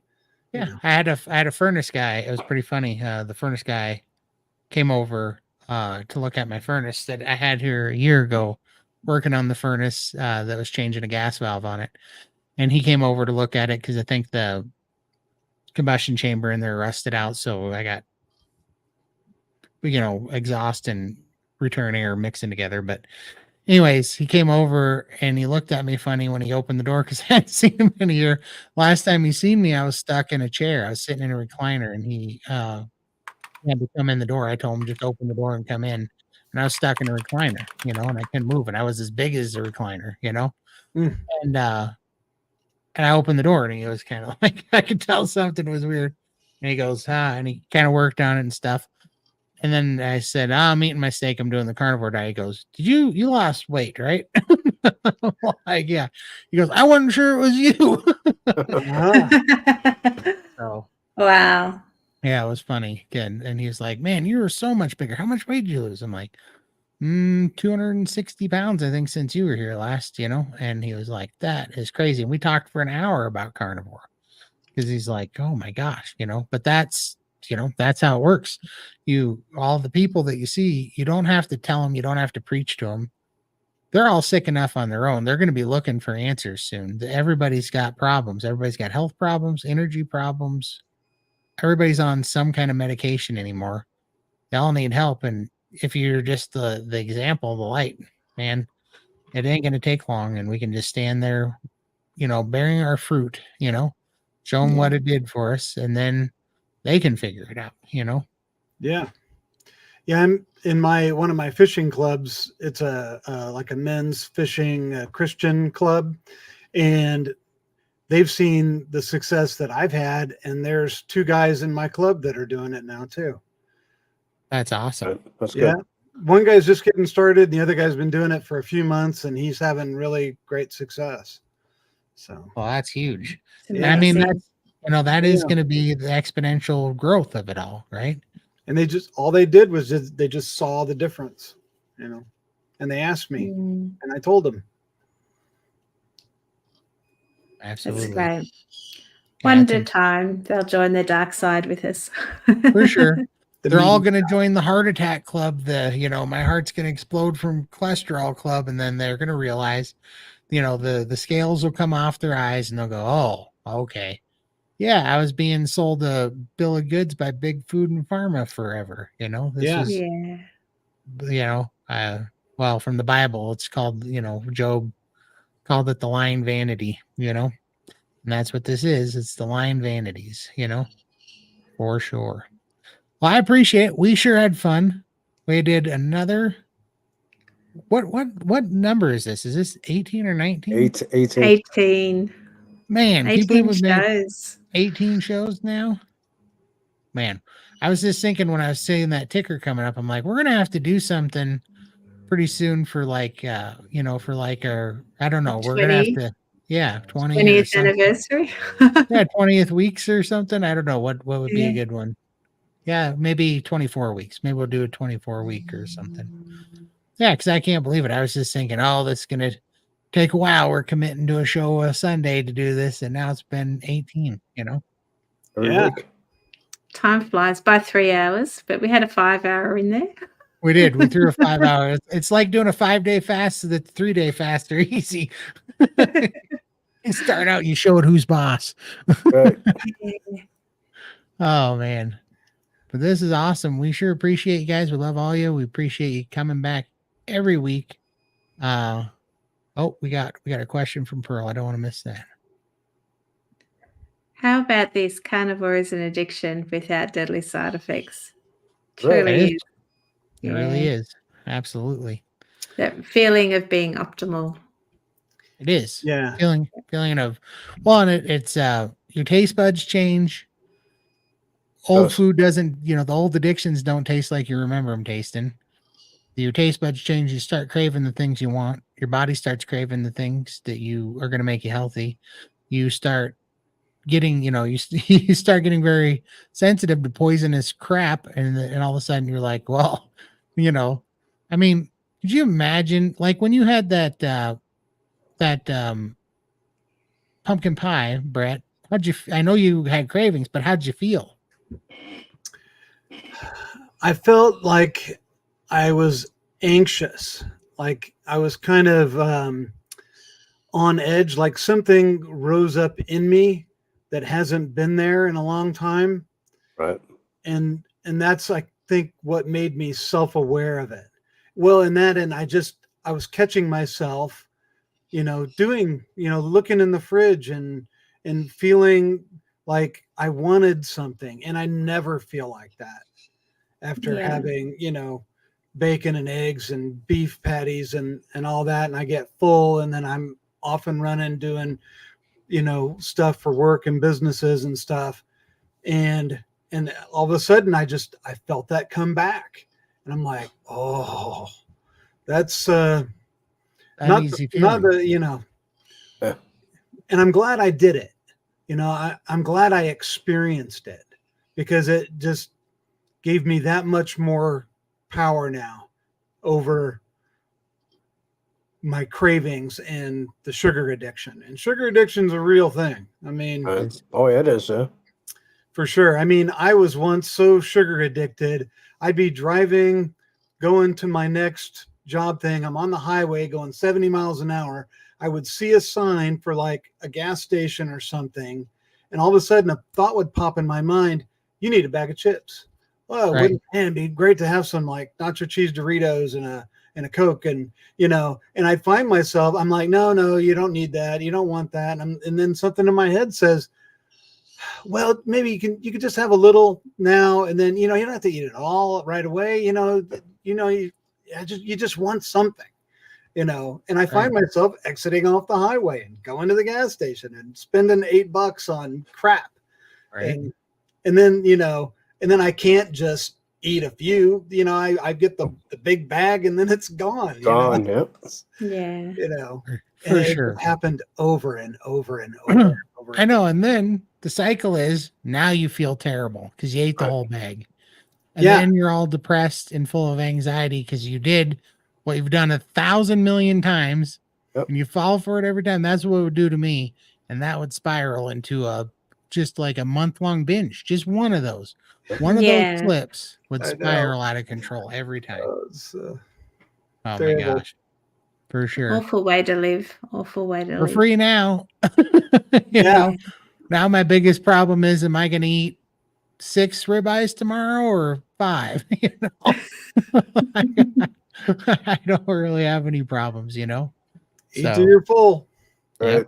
it's a beautiful thing, and it's healthy, and it just, when I look at all the carnivore faces and everybody has their life back, every time I look at old pictures, of myself, of Lindy and Michael, you see that darkness in your eyes, that depression, that dead soul in there from being beat down by sickness. And it's like, yeah, you can tell when your body's thriving and living and when it's dying, and that's what this diet is the proper human diet, and it does give you life back. It's incredible, you know. Mhm.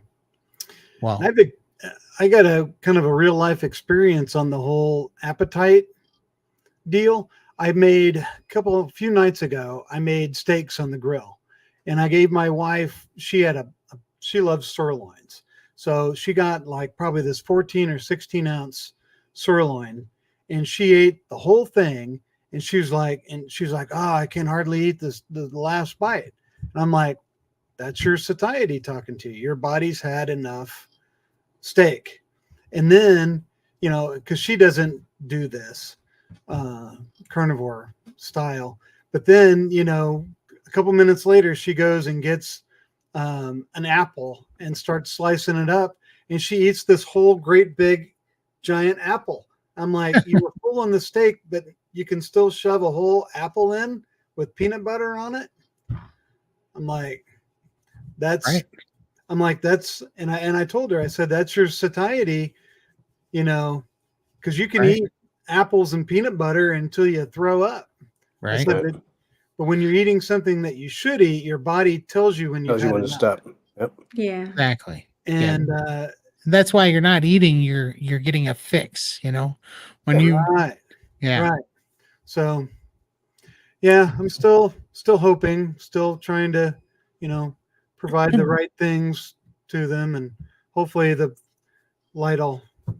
The example, I think, Well, sets in with people, because not only do they're going to see the results and they're going to see the change, and they're going to want it, but even more so when it comes to family, I find out they also see the sustainability from you. Like if you do it consistently and it's not a big struggle, that convinces people too, because they see the sustainability. They're like, okay, it is possible. You're kind of breaking trail for them. They go, oh, okay, this Yeah. isn't terrible, and it is possible, and this is how you do it. And there's some fun parts, and some of the stuff they eat's pretty good. Yeah.